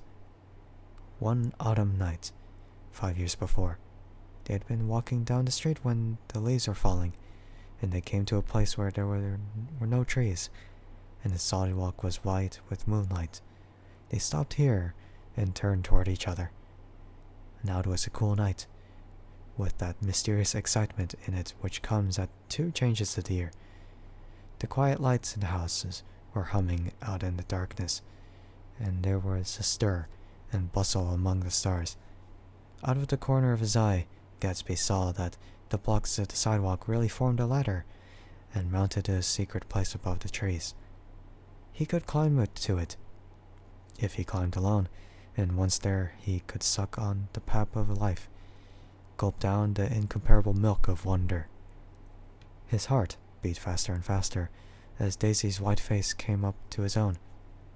He knew that when he kissed this girl, and forever wed his unutterable visions to her perishable breath, his mind would never romp again, like the mind of God. So he waited, listening for a moment longer to the tuning fork that had been struck upon a star. Then he kissed her. At his lips' touch, she blossomed for him like a flower, and the incarnation was complete.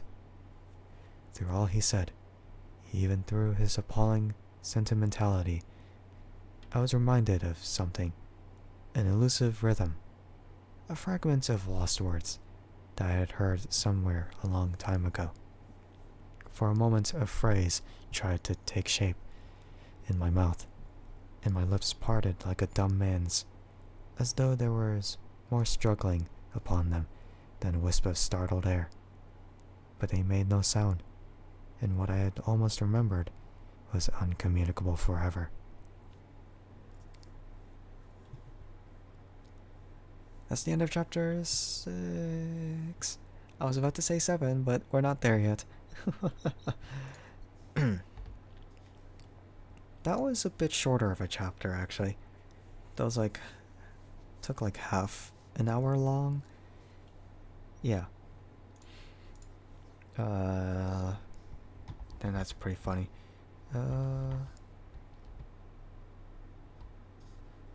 Yeah, it's just like a very funny thing, because it's just like the other chapters are really short, but then it's like there's this chapter that's very short, and then the other ones are very long.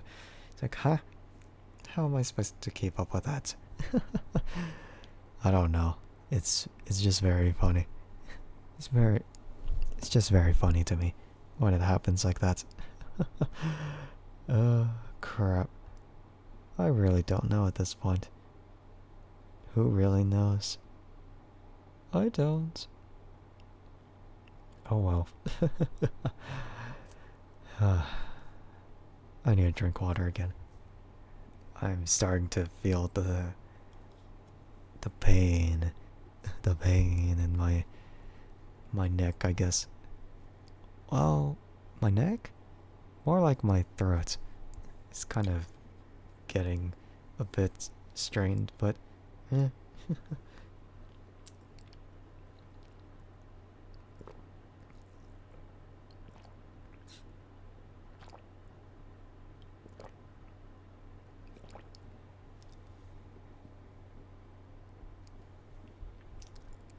Right. Okay. Gotta check something again. Hold on for a second. And no, it's nothing to do with yeah, it has nothing to do with the thing, I guess. Yeah, I don't really know, but it's just really funny. Really funny to think about. Um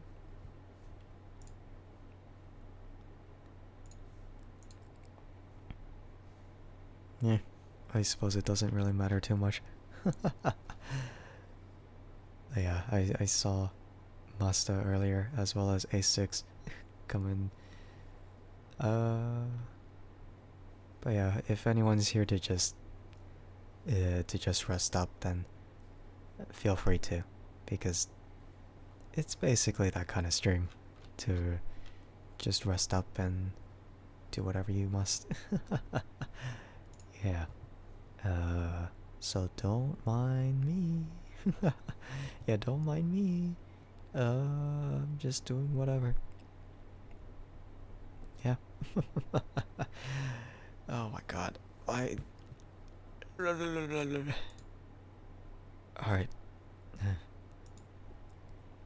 I suppose we move on. Okay. Let me go ahead and check around again. I'm just hearing like mouse clicks in the background.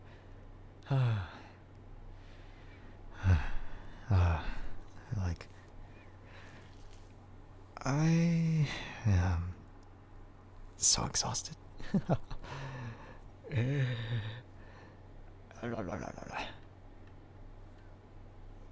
Just gotta stretch out my neck a bit.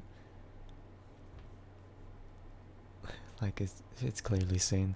Now I'm just like, my neck, my neck. That's just how far I'm looking up.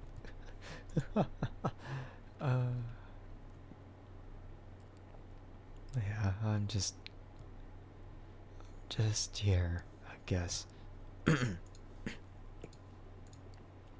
So about time I clear my throat and probably just kind of resume through. Yeah.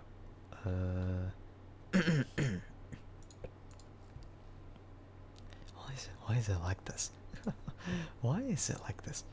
I'm struggling a lot. I'm struggling a lot to try and keep it together. Yeah. That's very funny. Okay. I am gonna resume now. Whenever I'm ready. Alright. About now. Alright, let me prepare one more time. There you go. Chapter 7. 3 more chapters. Insane, right? We're almost there.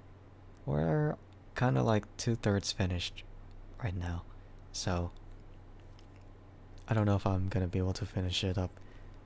But if I speed through it, then it's not gonna be so satisfying. It's gonna be super bad. Okay, so here we go. Let me prep one more time.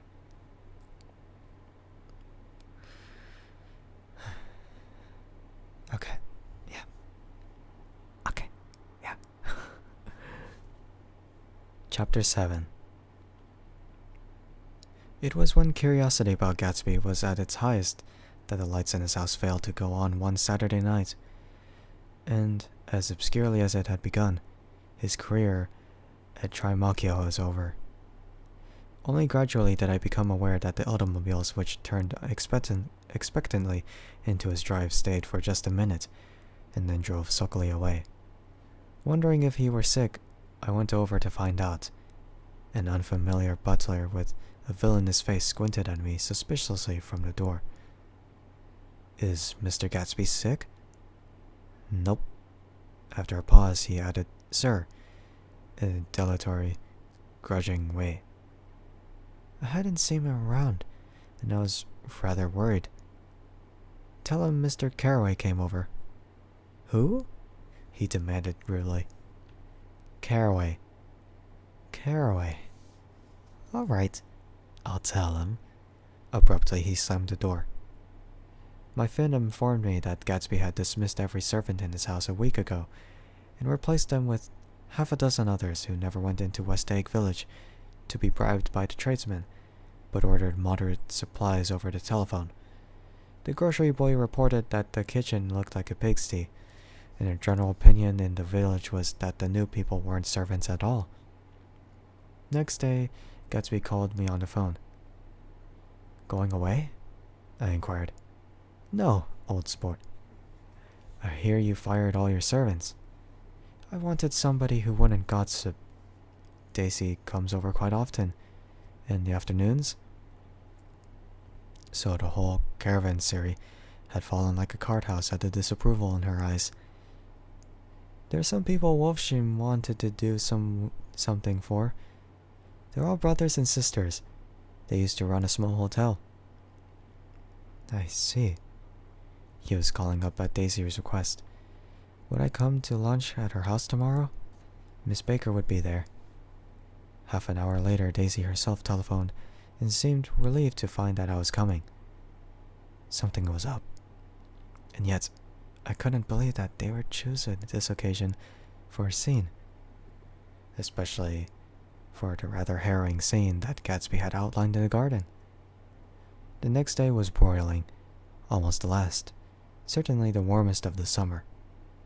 As my train emerged from the tunnel into sunlight, only the hot whistles of the National Biscuit Company broke the simmering hush at noon. The straw seats of the car hovered on the edge of combustion. The woman next to me perspired delicately for a while into her white shirtwaist, and then, as her newspaper dampened on her fingers, lapsed, despairingly, into deep heat with a desolate cry. Her pocketbook slapped to the floor. "Oh my," she gasped. I picked it up with a weary bend and handed it back to her, holding it at arm's length and by the extreme tip of the corners to indicate that I had no designs upon it. But everyone nearby, including the woman, suspected me just the same. "Hot," said the conductor to familiar faces. "Some weather. Hot, hot, hot. Is it hot enough for you? Is it hot? Is it?" My commutation ticket came back to me with a dark stain from his hand. That any one should care in this heat whose flushed lips he kissed, whose head made damp the pajama pocket over his heart. Through the hall of the Buchanan's house blew a faint wind, carrying the sound of the telephone bell out to Gatsby and me as we waited at the door. "The master's body," roared the butler into the mouthpiece. "I'm sorry, madam, but we can't furnish it we can't furnish it.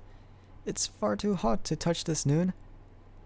What he really said was, "Yes. Yes.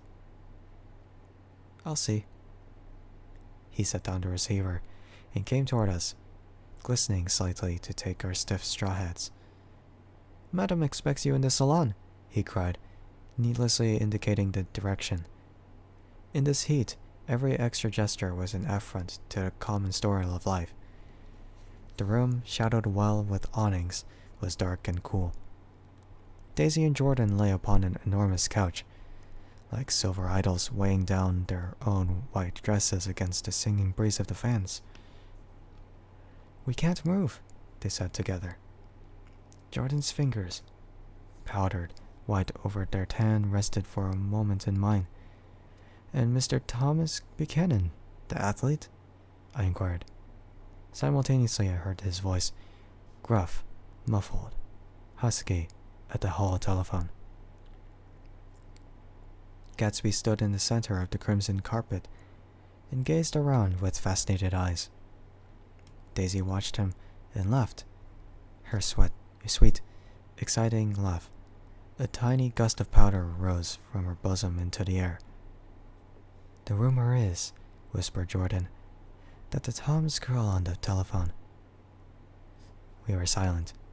The voice in the hall rose high with an annoyance. "Very well then. I won't sell you the car at all.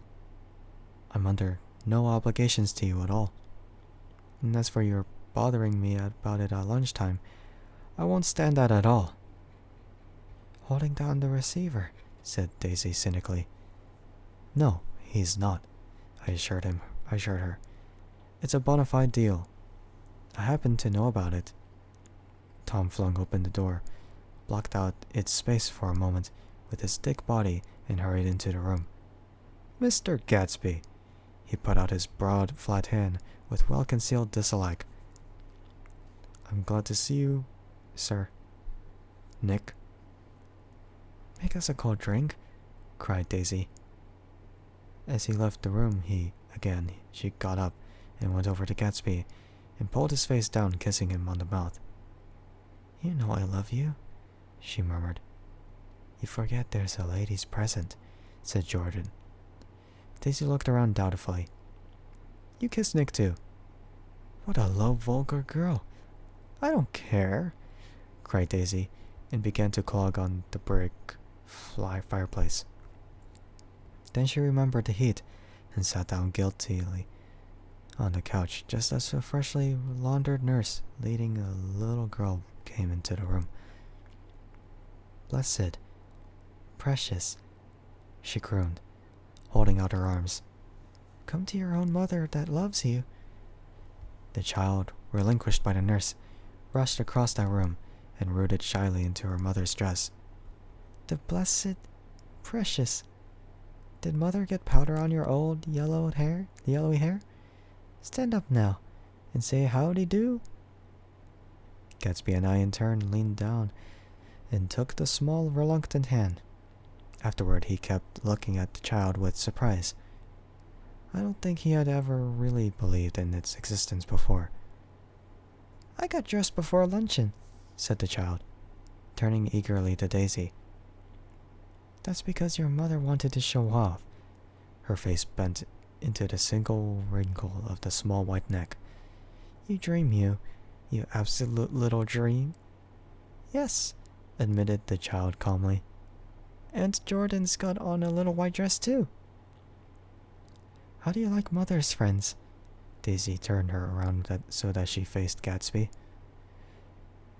"Do you think they're pretty?" "Where's Daddy?" "She doesn't look like her father," explained Daisy. "She looks like me. She's got my hair and shape of the face." Daisy sat back upon the couch. The nurse took a step forward and held out her hand. "Come, Pammy." "Goodbye, sweetheart." With a reluctant backward glance, the well-disciplined child held her nurse's hand and was pulled out the door, just as Tom came back, preceding 4 gin rickeys that clicked full of ice. Gatsby took up his drink. "They certainly look cool," he said with visible tension. "We drink in long, greedy swallows. I read somewhere that the sun's getting hotter every year," said Tom genially. "It seems that pretty soon the Earth's going to fall into the sun. Or, wait a minute. It's just the opposite. The sun's getting colder every year." "Come outside," he suggested to Gatsby. "I'd like you to have a look at the place." I went with them out to the veranda. On the green sound, stagnant in the heat, one small sail crawled slowly toward the fresher sea. Gatsby's eyes followed it momentarily. He raised his hand and pointed across the bay. "I'm right across from you." "So you are." Our eyes lifted over the rose beds and the hot lawn and the weedy refuse of the dog days along shore. Slowly the white wings of the boat moved against the blue, cool limit of the sky. Ahead lay the scalloped ocean and the bounding blessed isles. "There's sport for you," said Tom, nodding. "I'd like to be out there with him for about an hour." We had luncheon in the dining room, darkened, too, against the heat, and he drank down nervous gaiety with the cold ale. "What will we do with ourselves this afternoon?" cried Daisy. "And the day after that? And the next 30 years? "Don't be morbid," Jordan said. "Life starts all over again when it gets crisp in the fall." "But so hot," insisted Daisy, on the verge of tears. "And everything's so confused. Let's all go to town." Her voice struggled on through the heat, beating against it, molding its senselessness into forms. "I've heard of making a garage out of a stable," Tom was saying to Gatsby. "But I'm the first man who ever made a stable out of a garage." "Who wants to go to town?" demanded Daisy insistently. Gatsby's eyes floated toward her. "Huh!" she cried. "He looks so cool." Their eyes met, and they stared together at each other, alone in space. With an effort, she glanced down at the table. "He always looks so cool," she repeated. She had told him that she loved him, and Tom Buchanan saw. He was astounded. His mouth opened a little, and he looked at Gatsby, and then back at Daisy, as if he had just recognized her as someone he knew a long time ago. "You resemble the advertisement of the man," she went on innocently. "You know, the advertisement of the man." "All right," broke in Tom quickly. "I'm perfectly willing to go to town. Come on, we're all going to town." He got up, his eyes still flashing between Gatsby and his wife. No one moved. "Come on," his temper cracked a little. "What's the matter anyhow? If we're going to town, let's start." His hand, trembling with his effort at self-control, bore to his lips the last glass of his ale. Daisy's voice got us our feet, and out onto the blazing gravel drive. "Are we just going to go?" she objected. "Like this? Aren't we going to let anyone smoke a cigarette first? I already smoked all through lunch."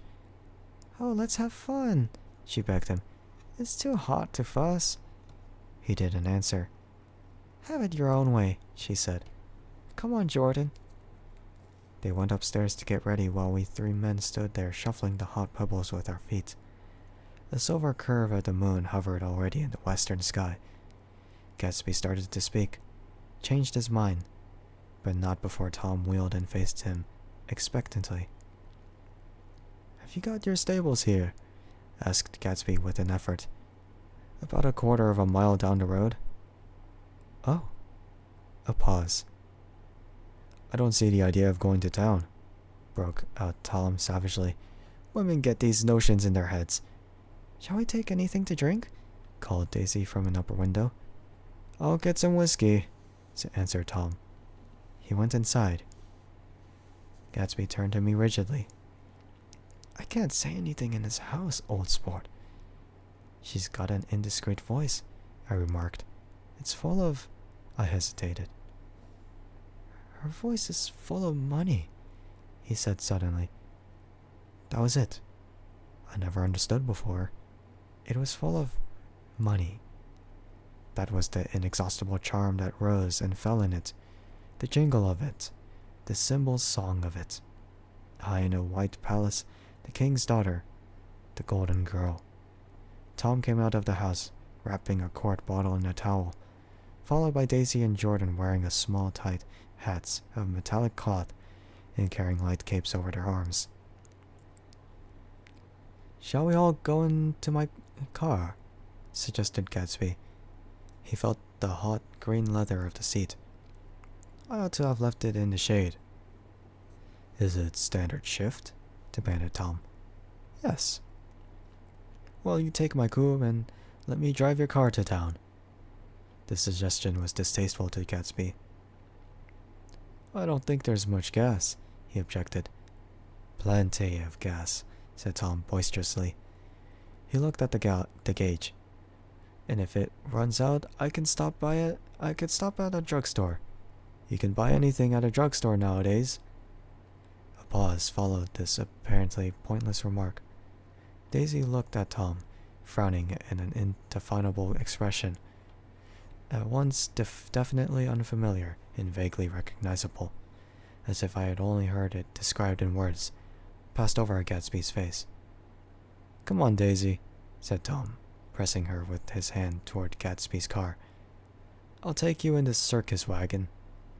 He opened the door, but she moved out from the circle of his arm. You take Nick and Jordan. We'll follow you in the coupe. She walked close to Gatsby, touching his coat with her hand. Jordan and Tom and I got into the front seat of Gatsby's car. Tom pushed the unfamiliar gears tentatively, and we shot off into the oppressive heat, leaving them out of sight behind. Did you see that? Demanded Tom. See what? He looked at me keenly, realizing that Jordan and I must have known it all along. You think I'm dumb, don't you? He suggested. Perhaps I am, but I have almost a second sight. Sometimes that tells me what to do. Maybe you don't believe that, but science. He paused. The immediate contingency overtook him, pulled him back from the edge of the theoretical abyss. I've made a small investigation of this fellow, he continued. I could have gone deeper if I'd known. Do you mean you've been to a medium? Inquired Jordan humorously. What? Confused, he stared at us as we left. A medium? About Gatsby. About Gatsby? No, I haven't. I said I had been making a small investigation of his past. And you found he was an Oxford man, said Jordan helpfully. An Oxford man? He was incredulous. Like hell he is. He wears a pink suit. Nevertheless, he is an Oxford man. Oxford, New Mexico, snorted Tom contemptuously. Or something like that. Listen, Tom, if you're such a snob, why did you invite him to lunch? Demanded Jordan crossly. Daisy invited him. She knew him before we were married. God knows where. We were all irritable now with the fading ale, and, aware of it, we drove for a while in silence. Then, as Dr. T.J. Eichelberg's faded eyes came into sight down the road, I remembered Gatsby's caution about gasoline. We've got enough to get us to town, said Tom. But there's a garage right there, objected Jordan. I don't want to get stalled in this baking heat. Tom threw on both brakes impatiently, and we slid to an abrupt, dusty stop under Wilson's sign. After a moment, the proprietor emerged from the interior of his establishment and gazed hollow-eyed at the car. Let's have some gas, cried Tom roughly. What do you think we stopped for? To admire the view? I'm sick, said Wilson without moving. I've been sick all day. What's the matter? I'm all run down. Well, shall I help myself? Tom demanded. You sounded well enough on the phone. With an effort, Wilson left the shade in support of the doorway and, breathing hard, unscrewed the cap of the tank. In the silence, his face was green. I didn't mean to interrupt your lunch, he said, but I need money pretty bad, and I was wondering what you were going to do with your old car. How do you like this one? Inquired Tom. I bought it last week. It's a nice yellow one, said Wilson, as he strained at the handle. Like to buy it? Big chance. Wilson smiled faintly. No, but I could make some money on the other. What do you want money for all of a sudden? I've been here too long. I want to get away. My wife and I want to go west. Your wife does, exclaimed Tom, startled.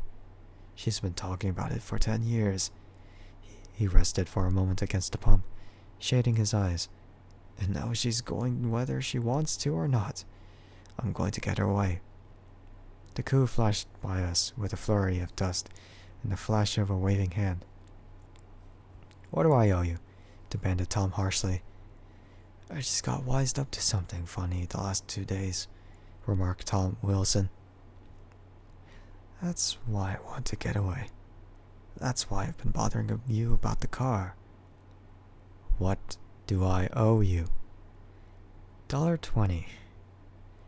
The relentless beating heat was beginning to confuse me, and I had a bad moment there before I realized that so far his suspicions hadn't alighted on Tom. He had discovered that Myrtle had some sort of life apart from him, in another world, and the shock had made him physically sick. I stared at him, and then at Tom, who had made a parallel discovery less than an hour before, and it occurred to me that there was no difference between men in intelligence or race, so profound as the difference between the sick and the well. Wilson was so sick that he looked guilty, unforgivably guilty, as if he had just got some poor girl with child. I'll let you have that car, said Tom. I'll send it over tomorrow afternoon.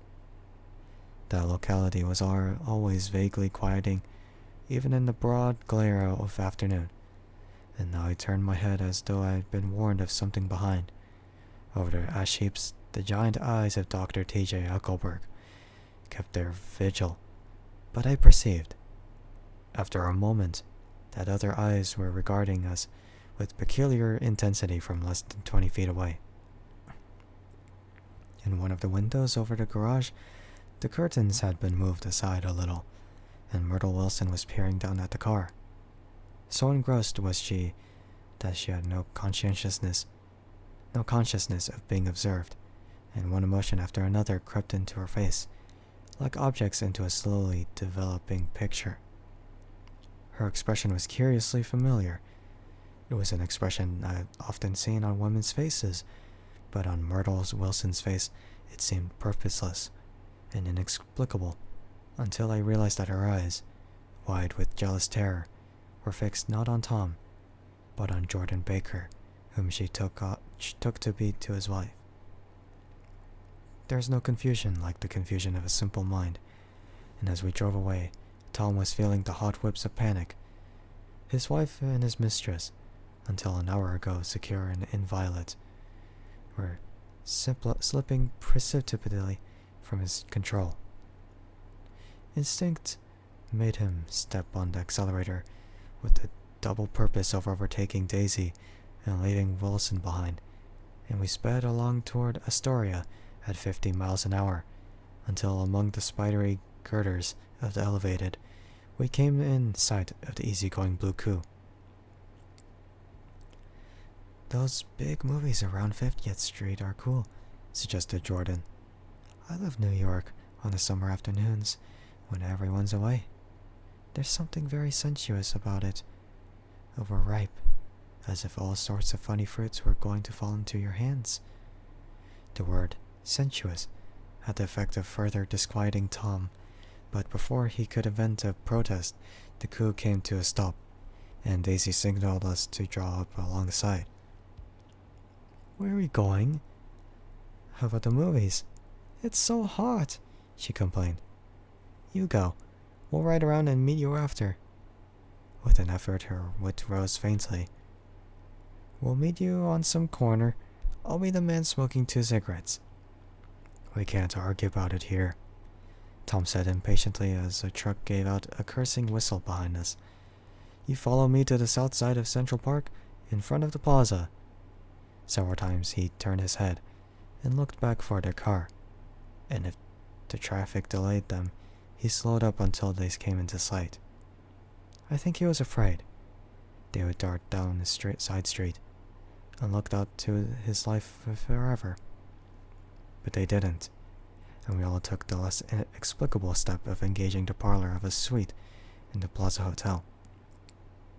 The prolonged and tumultuous argument that ended by herding us into that room eludes me, though I have a sharp physical memory that, in the course of it, my underwear kept climbing like a damp snake around my legs, and intermittent beads of sweat raced cool across my back. The notion originated with Daisy's suggestion that we hire 5 bathrooms and take cool baths, and then assumed more tangible form as a place to have a mint julep. Each of us said over and over that it was a crazy idea. We all talked at once to a baffled clerk and thought, or pretended to think, that we were being very funny. The room was large and stifling, and though it was already 4 o'clock, opening the windows admitted only a gust of hot shrubbery from the park. Daisy went to the mirror and stood with her back to us, fixing her hair.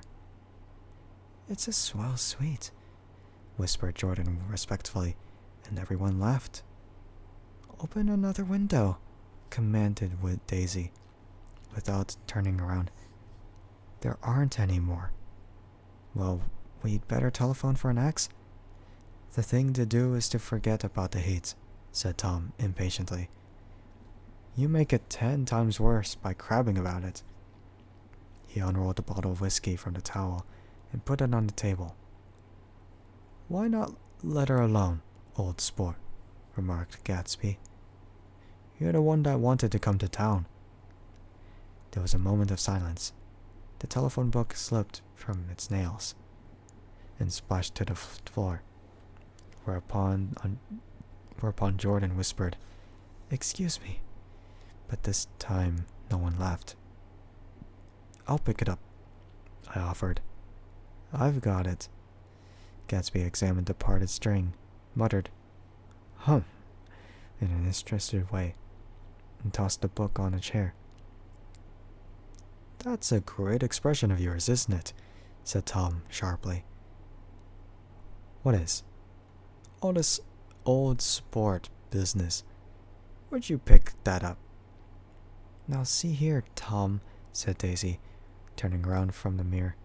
"If you're going to make personal remarks, I won't stay here a minute. Call up and order some ice for the mint julep."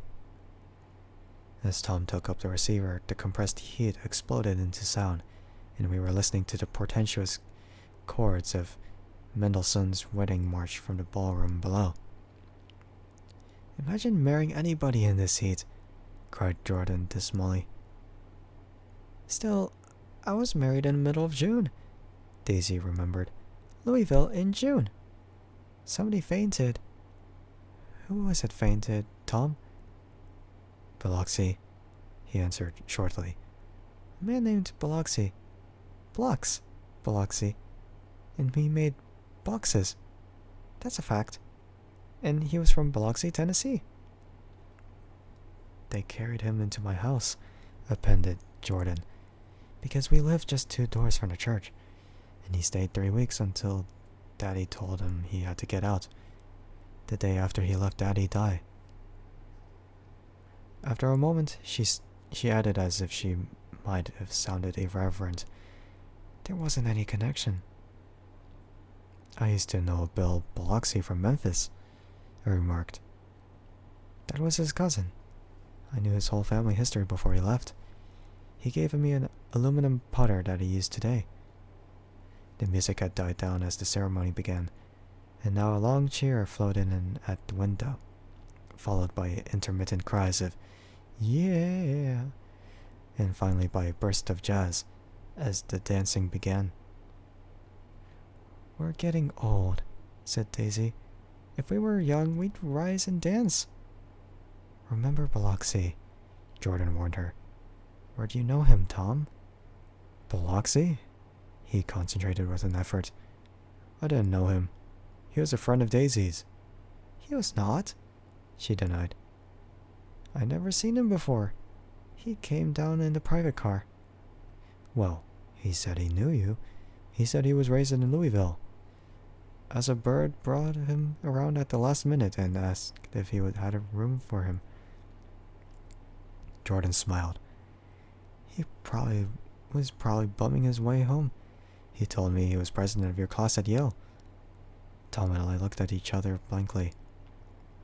Bill Oxy? First place.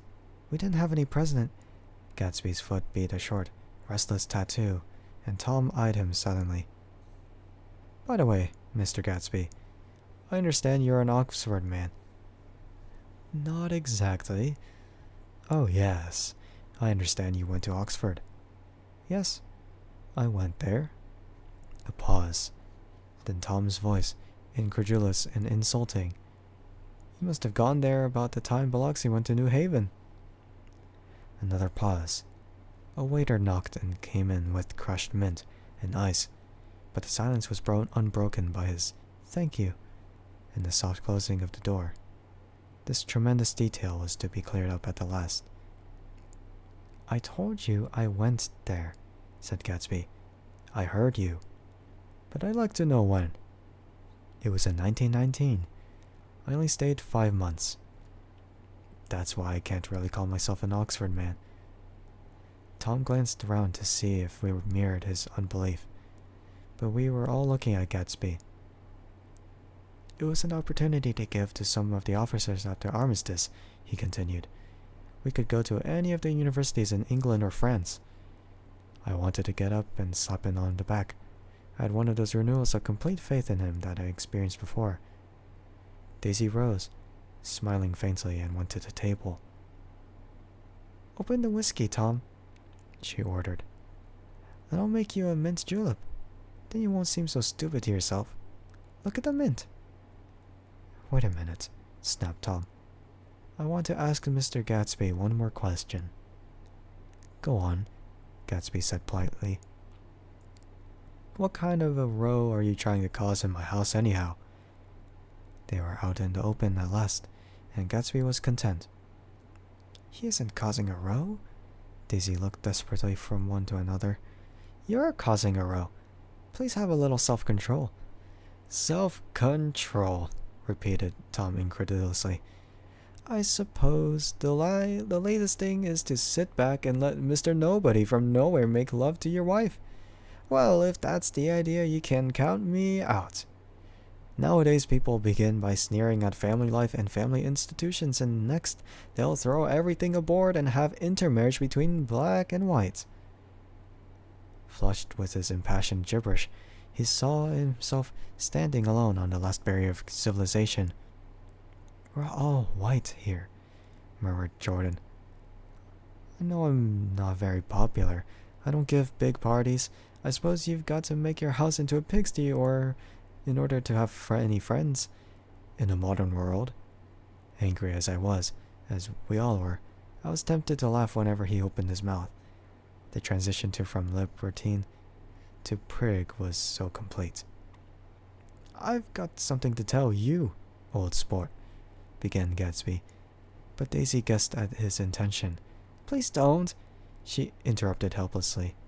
Please, let's all go home. Why don't we all go home? That's a good idea. I got up. Come on, Tom. Nobody wants a drink. I want to know what Mr. Gatsby has to tell me.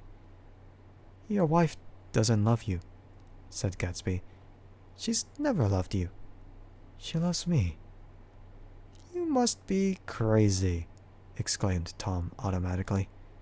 Gatsby sprang to his feet, vivid with excitement. "She never loved you. Do you hear?" he cried. "She only married you because I was poor and she was tired of waiting for me. It was a terrible mistake, but in her heart, she never loved anyone except me." At this point, Jordan and I tried to go, but Tom and Gatsby insisted with competitive firmness that we remain, as though neither of them had anything to conceal, and it would be a privilege to partake vicariously of their emotions. "Sit down, Daisy." Tom's voice groped unsuccessfully for the paternal note. "What's been going on? I want to hear all about it." "I told you what's been going on," said Gatsby. "Going on for 5 years? And you didn't know?" Tom turned to Daisy sharply. "You've been seeing this fellow for 5 years?" "Not seeing," said Gatsby. "No, we couldn't meet, but both of us loved each other all that time, old sport, and you didn't know. I used to laugh sometimes, but there was no laughter in his eyes. To think that you didn't know." "Oh, that's all." Tom tapped his thick fingers together like a clergyman and leaned back in his chair. "You're crazy," he exploded. "I can't speak about what happened 5 years ago because I didn't know Daisy then, and I'll be damned if I see how you got within a mile of her unless you brought the groceries to the back door. But all the rest of that's a goddamned lie. Daisy loved me when she married me, and she loves you now."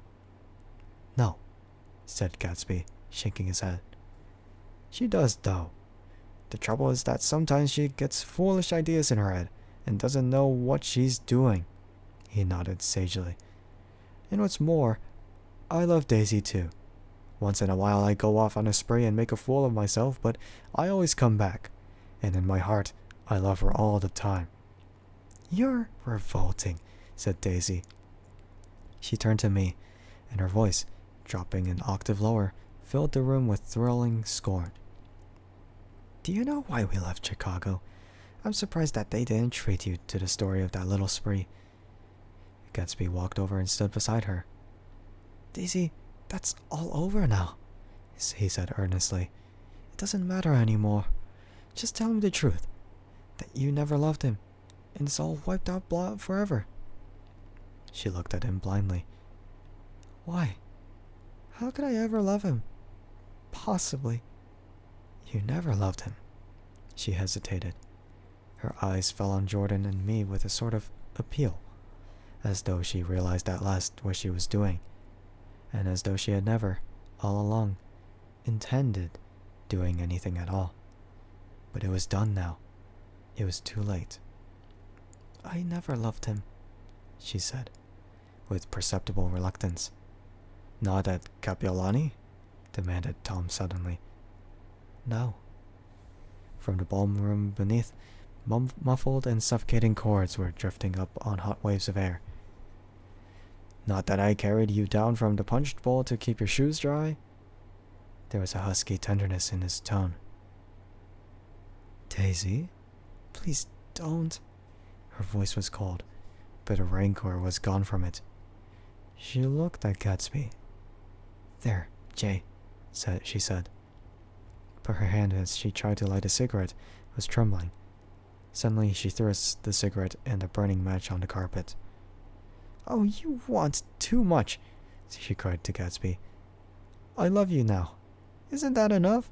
I can't help what's past." She began to sob helplessly. "I did love him once, but I loved you too." Gatsby's eyes opened and closed. "You loved me too," he repeated. "Even that's a lie," said Tom savagely. "She didn't know you were alive. Why? There are things between Daisy and me that you'll never know. Things that neither of us can ever forget." The words seemed to bite physically into Gatsby. "I want to speak to Daisy alone," he insisted. She's all excited now. Even alone, I can't say I never loved Tom, she admitted in a pitiful voice. It wouldn't be true. Of course it wouldn't, agreed Tom. She turned to her husband. As if it mattered to you, she said. Of course it matters. I'm going to take better care of you from now on. You don't understand, said Gatsby with a touch of panic. You're not going to take care of her anymore. I'm not. Tom opened his eyes wide and laughed. He could afford to control himself now. Why's that? Daisy's leaving you. Nonsense. I am, though, she said with a visible effort.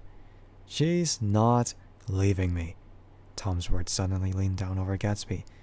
Certainly not for a common swindler who'd have to steal the ring he put on her finger. I won't stand for this, cried Daisy. Oh, please, let's get out. Who are you anyhow? Broke out Tom. You're one of that bunch that hangs around with Meyer Wolfsheim? That much I happen to know. I've made a little investigation into your affairs, and I'll carry it further tomorrow.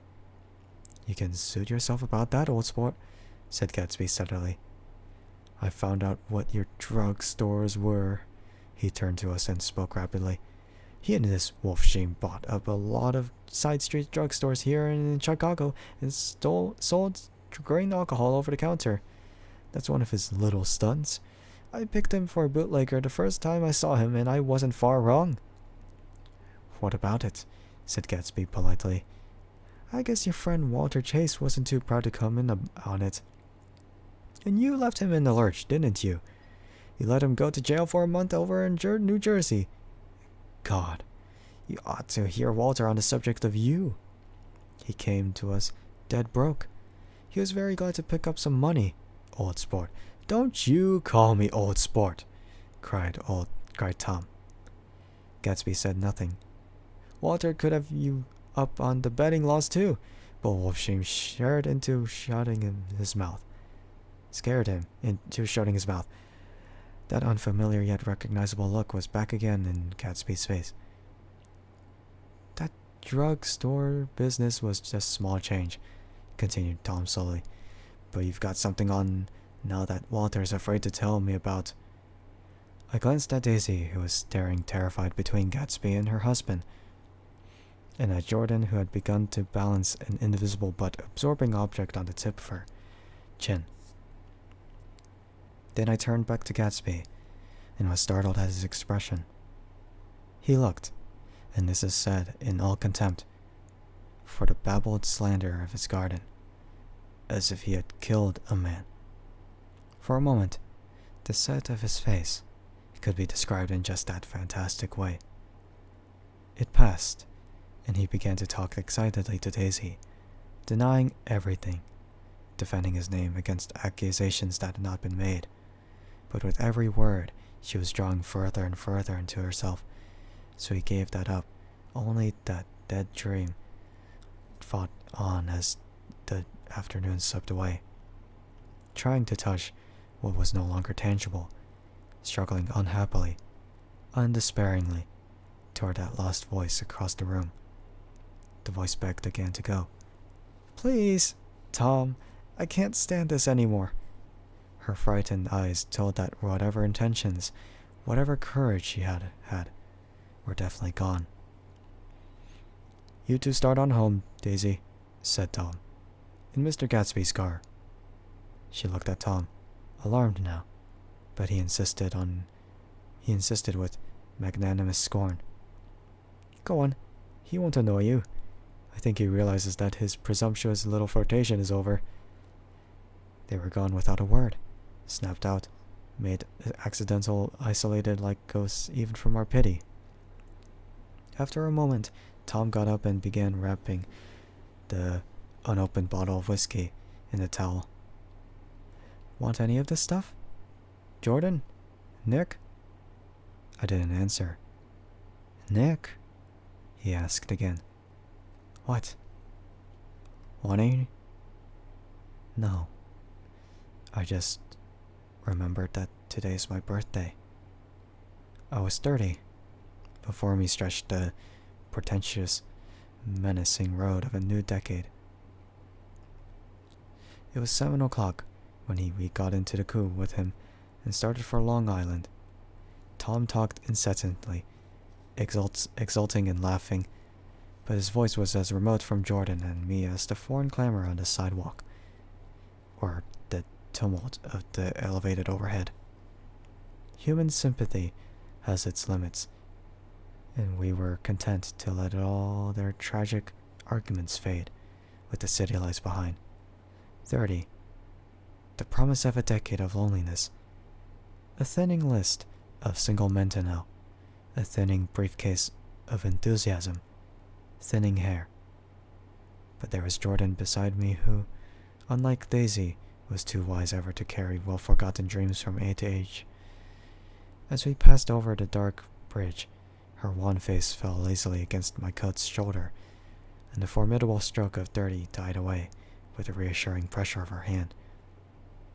So we drove on toward death through the cooling twilight.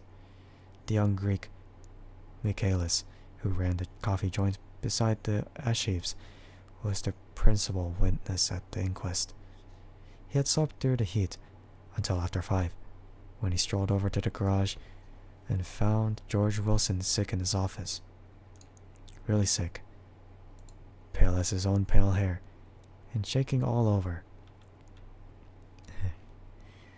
Michaelis advised him to go to bed, but Wilson refused, saying that he'd miss a lot of business if he did. While his neighbor was trying to persuade him, a violent racket broke out overhead.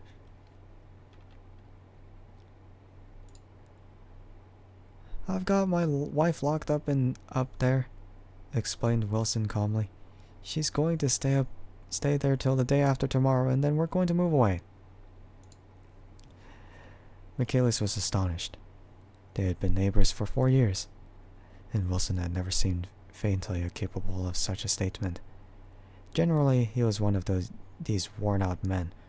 When he wasn't working, he sat on a chair in the doorway and stared at the people and the cars that passed along the road. When anyone spoke to him, he invariably laughed in an agreeable, colorless way. He was his wife's man, and not his own. So naturally, Michaelis tried to find out what had happened. But Wilson wouldn't say a word. Instead, he began to throw curious, suspicious glances at his visitor, and asked him what he had been doing at certain times on certain days. Just as the latter was getting uneasy, some workmen came past the door, bound for his restaurant, and Michaelis took the opportunity to get away, intending to come back later. But he didn't. He supposed he forgot to. That's all. When he came outside again a little after 7, he was reminded of the conversation because he heard Mrs. Wilson's voice, loud and scolding, downstairs in the garage. "Beat me," he heard her cry. "Throw me down and beat me, you little coward." A moment later, she rushed out into the dusk, waving her hands and shouting. Before he could move from his door, the business was over.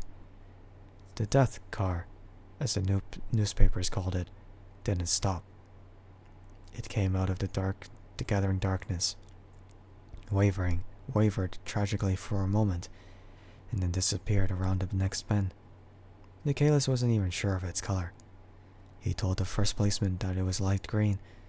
The other car, the one going toward New York, came to rest 100 yards beyond, and its driver hurried back to where Myrtle Wilson, her life, violently extinguished, knelt in the road and mingled her thick, dark blood with the dust. Michaelis and this man reached her first, but when they had torn open her shirtwaist, still damp with perspiration, they saw that her left breast was swinging loose like a flap, and there was no need to listen for the heart beneath. The mouth was wide open and ripped at the corners, as though she had choked a little in giving up the tremendous vitality she had stored so long. We saw the 3 or 4 automobiles and the crowd when we were still some distance away. "Wreck," said Tom. "That's good. Wilson will have a little business at last." He slowed down, but still without any intention of stopping until, As we came nearer, the hushed, intent faces of the people at the garage door made him automatically put on the brakes. "We'll take a look," he said doubtfully. "Just a look." I became unaware now of a hollow, wailing sound, which issued incessantly from the garage, a sound which, as we got out of the coupe and walked toward the door, resolved itself into the words, "Oh my God," uttered over and over in a gasping mode. "There's some bad trouble here," said Tom excitedly. He reached up on tiptoes and peered over a circle of heads into the garage, which was lit only by a yellow light in a swinging wire basket overhead. Then he made a harsh sound in his throat. With a violent thrusting movement of his powerful arms, pushed his way through. The circle closed up again with a running murmur of expostulation. It was a minute before I could see anything at all. Then new arrivals disarranged the line, and Jordan and I were pushed suddenly inside. Myrtle Wilson's body wrapped in a blanket, and then in another blanket, as though she suffered from a chill in the hot night, lay on the work table by the wall, and Tom, with his back to us, was bending over it, motionless. Next to him stood a motorcycle policeman, taking down names with much swift and correction in a little book. At first I couldn't find the source of the high groaning words that echoed clamorously through the bare garage. Then I saw Wilson standing on the raised threshold of his office, swaying back and forth, and holding to the doorposts with both hands. Some man was talking to him with a low voice, and was attempting from time to time to lay a hand on his shoulder, but Wilson neither heard nor saw. His eyes would drop slowly from the swinging light to the laden table by the wall, and then jerk back to the light again, and he gave out incessantly his high, horrible call. "Oh my God! Oh my God! Oh God! Oh my God!" Presently, Tom lifted his head with a jerk, and after staring around the garage with glazed eyes, addressed a mumbled, incoherent remark to the policeman. "M-A-V," the policeman was saying. "O... and no, R," corrected the man. "M-A-V-R-O... Listen to me," muttered Tom fiercely. "R," said the policeman. "O-G-G." He looked up as Tom's broad hand fell sharply on his shoulder. "What do you want, fella?" "What happened? That's what I want to know." "Auto hit her. Instantly killed." "Instantly killed," repeated Tom, staring. "She ran out in the road. Son of a bitch didn't even stop his car." "There was 2 cars," said Michaelis. "One coming, one going. See?" "Going where?" asked the policeman keenly. "One going each way." "Well, she..." His hand rose toward the blankets, but stopped halfway and fell to his side. "She ran out there, and the one coming from New York knocked right into her going 30 or 40 miles an hour." "What's the name of this place here?" demanded the officer. "Hasn't got a name." A pale, well-dressed black man stepped near. "It was a yellow car," he said. "Big yellow car. New." "See the accident?" asked the policeman. "No, but the car passed me down the road. Going faster than 40. Going 50. 60. Come here and let's have your name. Look out now. I want to get his name." Some words of this conversation must have reached Wilson swaying in the office door, for suddenly a new theme found voice among his gasping cries. "You don't have to tell me what kind of car it was. I know what kind of car it was." Watching Tom, I saw the wad of muscle back of his shoulder tighten under his coat. He walked quickly over to Wilson, and standing in front of him, seized him firmly by the upper arms. "You've got to pull yourself together, he said with soothing gruffness. Wilson's eyes fell upon Tom. He started up on his tiptoes, and then would have collapsed to his knees had not Tom held him upright. Listen, said Tom, shaking him a little. I just got here a minute ago, from New York. I was bringing you that coup we've been talking about. That yellow car I was driving this afternoon wasn't mine, do you hear? I haven't seen it all afternoon. Only the black man and I were near enough to hear what he said, but the policeman caught something in the tone and looked over with truculent eyes. What's all that? He demanded. I'm a friend of his. Tom turned his head, but kept his hands firm on Wilson's body. He said he knows the car that did it. It was a yellow car. Some dim impulse moved the policeman to look suspiciously at Tom. And what color's your car? It's a blue car. A coup. We've come straight from New York, I said. Someone who had been driving a little behind us confirmed this, and the policeman turned away. Now, if you'll let me have that name again. Correct. Picking up Wilson like a doll, Tom carried him into the office, set him down in a chair, and came back. If somebody'll come here and sit with him, he snapped authoritatively. He watched while the two men standing closest glanced at each other, and went unwillingly into the room. Then Tom shut the door on them and came down on the single step, his eyes avoiding the table. As he passed close to me, he whispered, Let's get out. Self-consciously, with his authoritative arms breaking the way, we pushed through the still gathering crowd, passing a hurried doctor, case in hand, who had been sent for in wild hope half an hour ago. Tom drove slowly until we were beyond the bend. Then his foot came down hard, and the coup raced along through the night.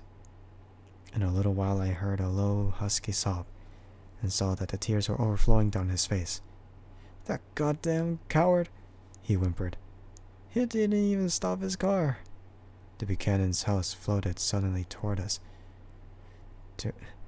through the dark rustling trees. Tom stopped beside the porch and looked up at the second floor where two windows bloomed with light among the vines. Daisy's home, he said.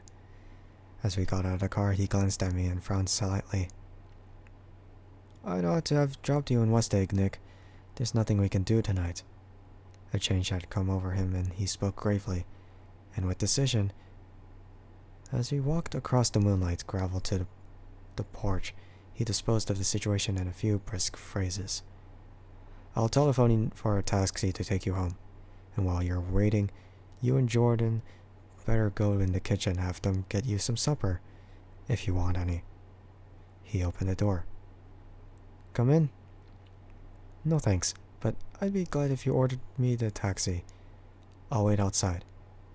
Jordan put her hand on my arm. Won't you come in, Nick? No thanks.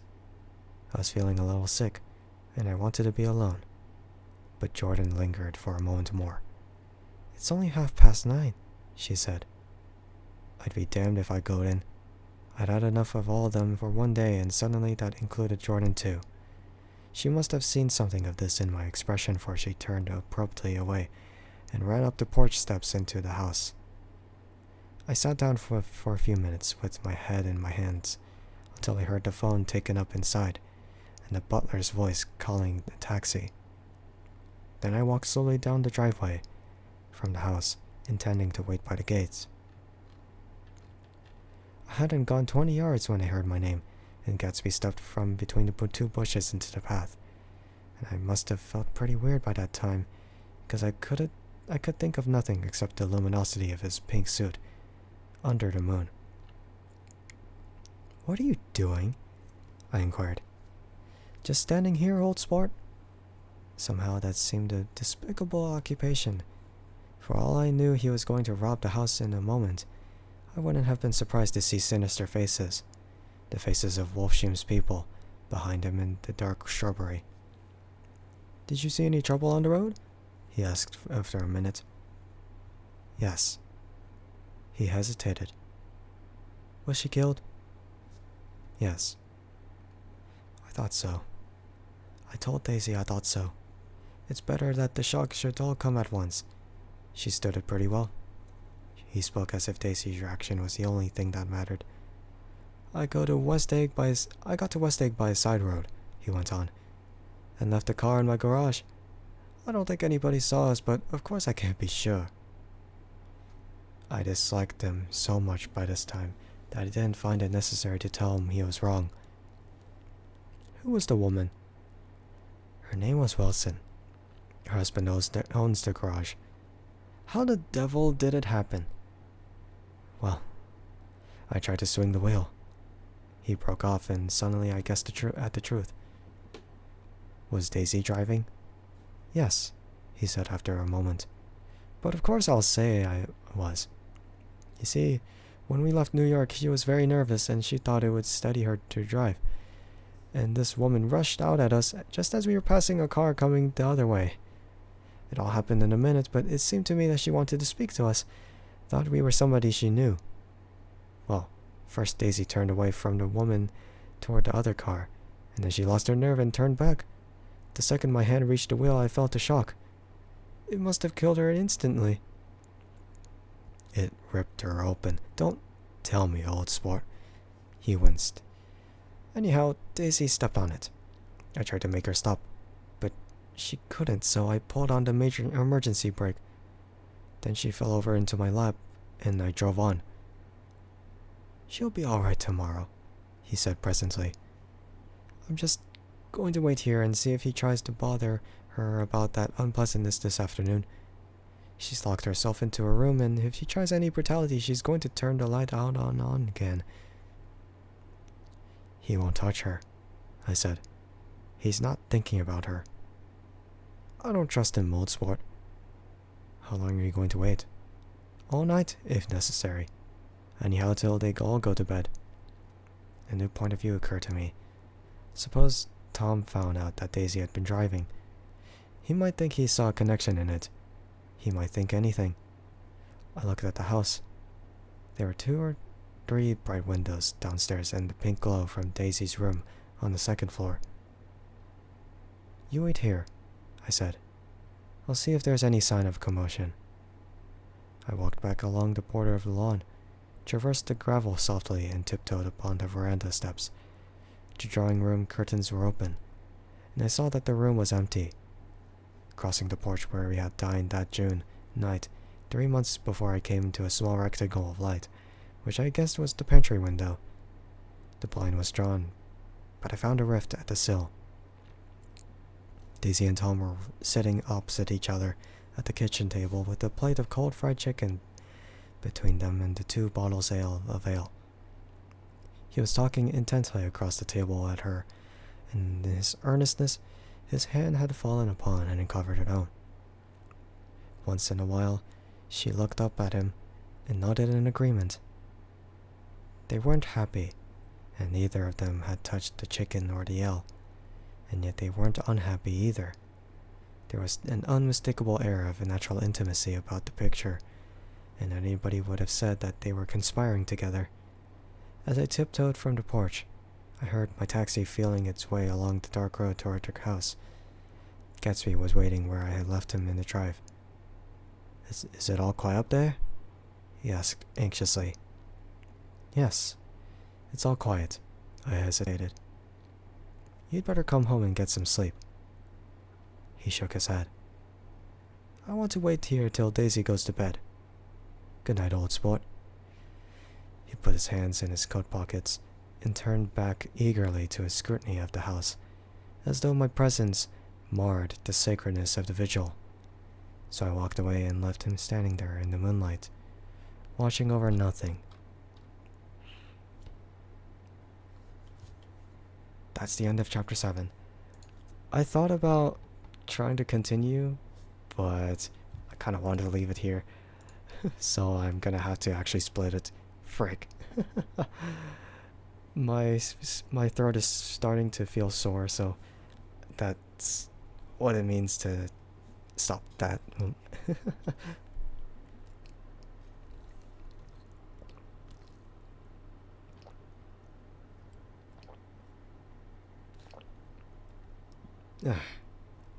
Okay.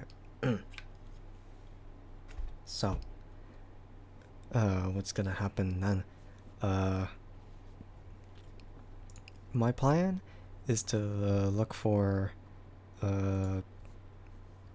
something real quick, and then I'll end stream because I really don't want to keep it too strange.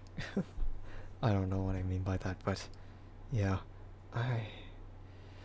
my throat is extremely sore.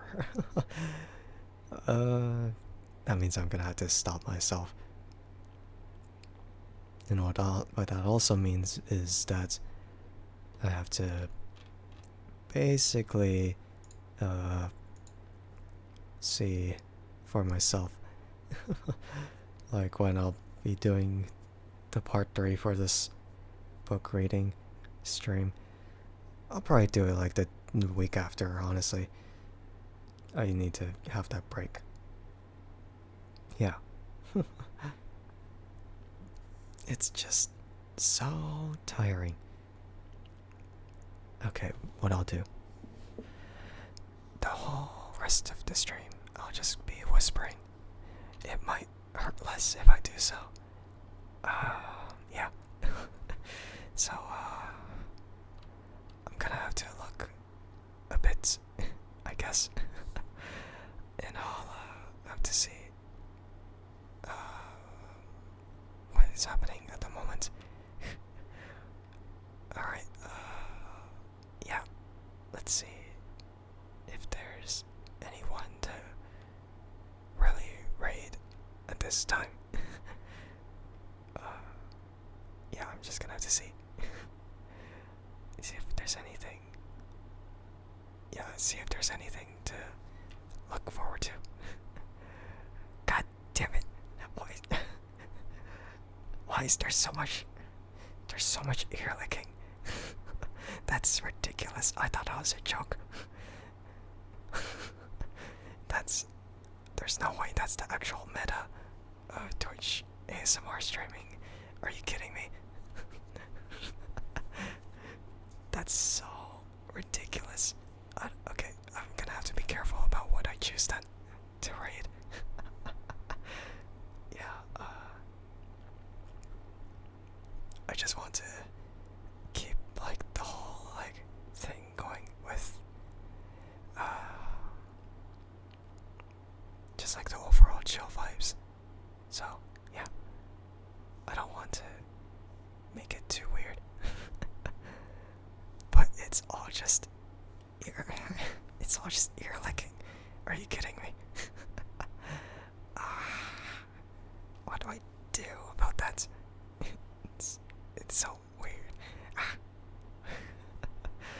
Alright, let me look still.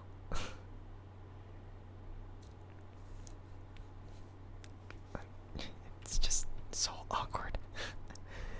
Like I thought it was gonna be a bit different, but no. Never mind. It's just super unpredictable. Yeah, don't mind me.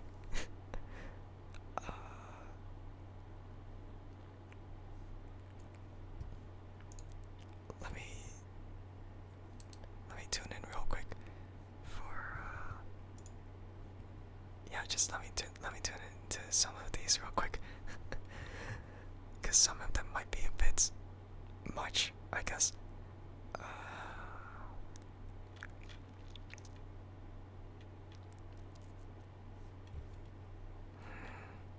Yeah, it's really hard to decide because it's a bit sussy. It's a bit sussy. It's none of it's like wholesome ASMR. It's full of regret. So bad. So bad. Yeah, initially I thought it was a joke, but turns out it actually is like the meta, so I'm gonna have to be extremely cautious.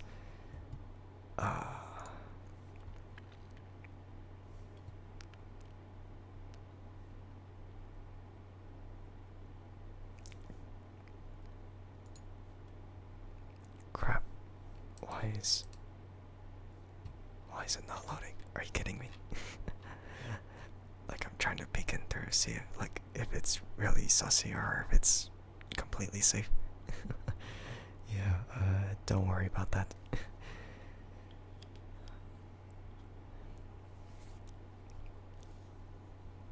God damn it, man.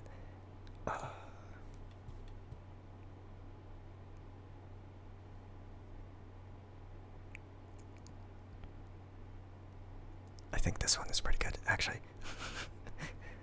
Let me think about it. Crap. Wait, no. That one's like...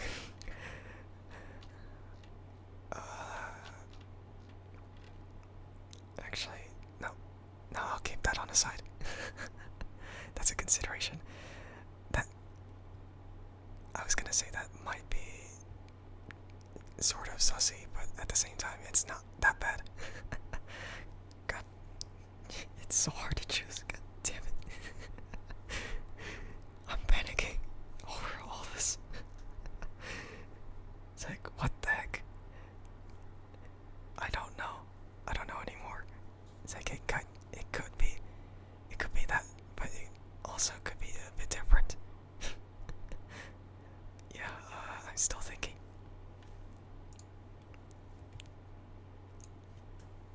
Wait, what the fuck? Wait, no way. I didn't realize that stream has been going for like 24 hours. Are you kidding? That's impossible. I mean, okay, well, it's kind of possible, but I don't know. I don't know whether this is like an archive or like if it's actually happening live. There's no way. Let me think about it. Crap.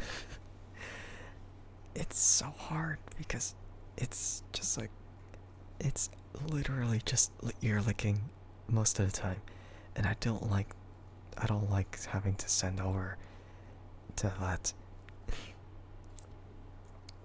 It's really not a good thing if I do that.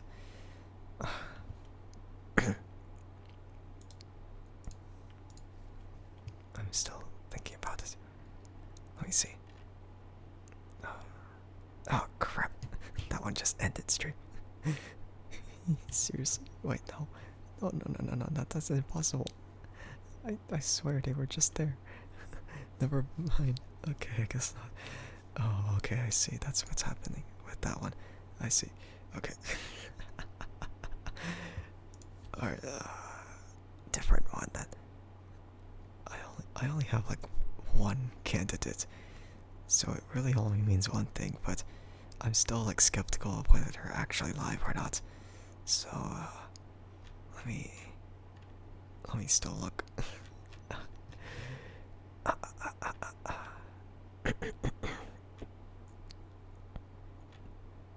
yeah, it's so difficult. Wait, what the fuck? Everyone else is like posting like reruns of every other person's channels. They're stealing content. What the fuck? That's not very fair, is it? Come on, man. Why can't the people just be a bit more creative with their shit?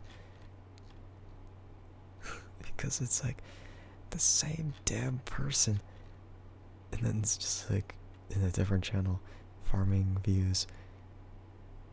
I'm super confused.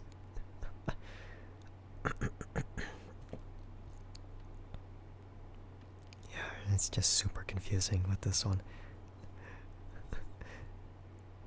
I'm actually just stalling because I cannot find a good candidate at all.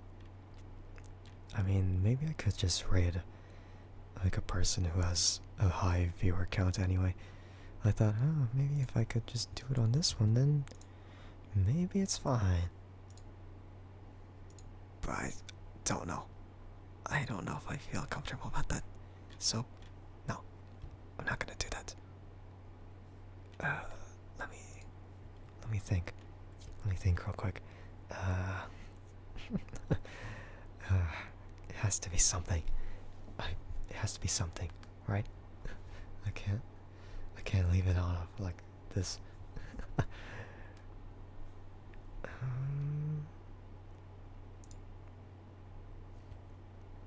Screw it.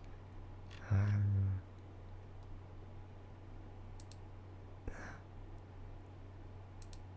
just gonna muster up the courage. Alright, so let's go ahead with this. Yeah, let's go ahead with this one. It's gonna be worth, I guess. So, we're gonna be rating a C Bunny VTuber. It was a long debate of whether I should or shouldn't. I don't even know if I can because they might be limiting whoever like goes into it, but let's see. I'm just super confused because it's legitimately just the meta of ear licks. I was joking at the time, but now I wasn't. It's literally just that. Okay, but we're gonna be rating a bunny VTuber, a sea bunny VTuber in particular. If people know what sea bunnies are, they're essentially just slugs.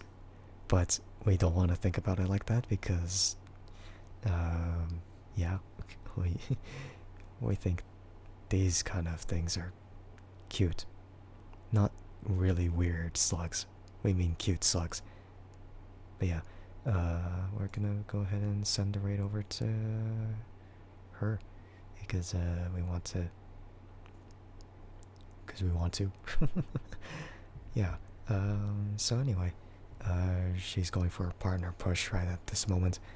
So if you want to, you can go ahead and lurk in her stream. Because, well, they deserve it, at least. Yeah, partner push is really difficult. If I ever tried it, I will never get there. Not unless I try something else. But yeah, I'm gonna go head out then. So the next stream I'm gonna do is Pomo Party, and that is gonna be sometime later today for Saturday. I haven't decided yet on which day it will be, so yeah. I'm gonna head out then, so I don't want the raid counter to go too soon, so thank you to whoever stopped by to watch the stream or listen in, and thank you to whoever stopped by to listen into the VOD. I guess I appreciate it as always, and I'll see everyone next stream later today. Alright, goodbye.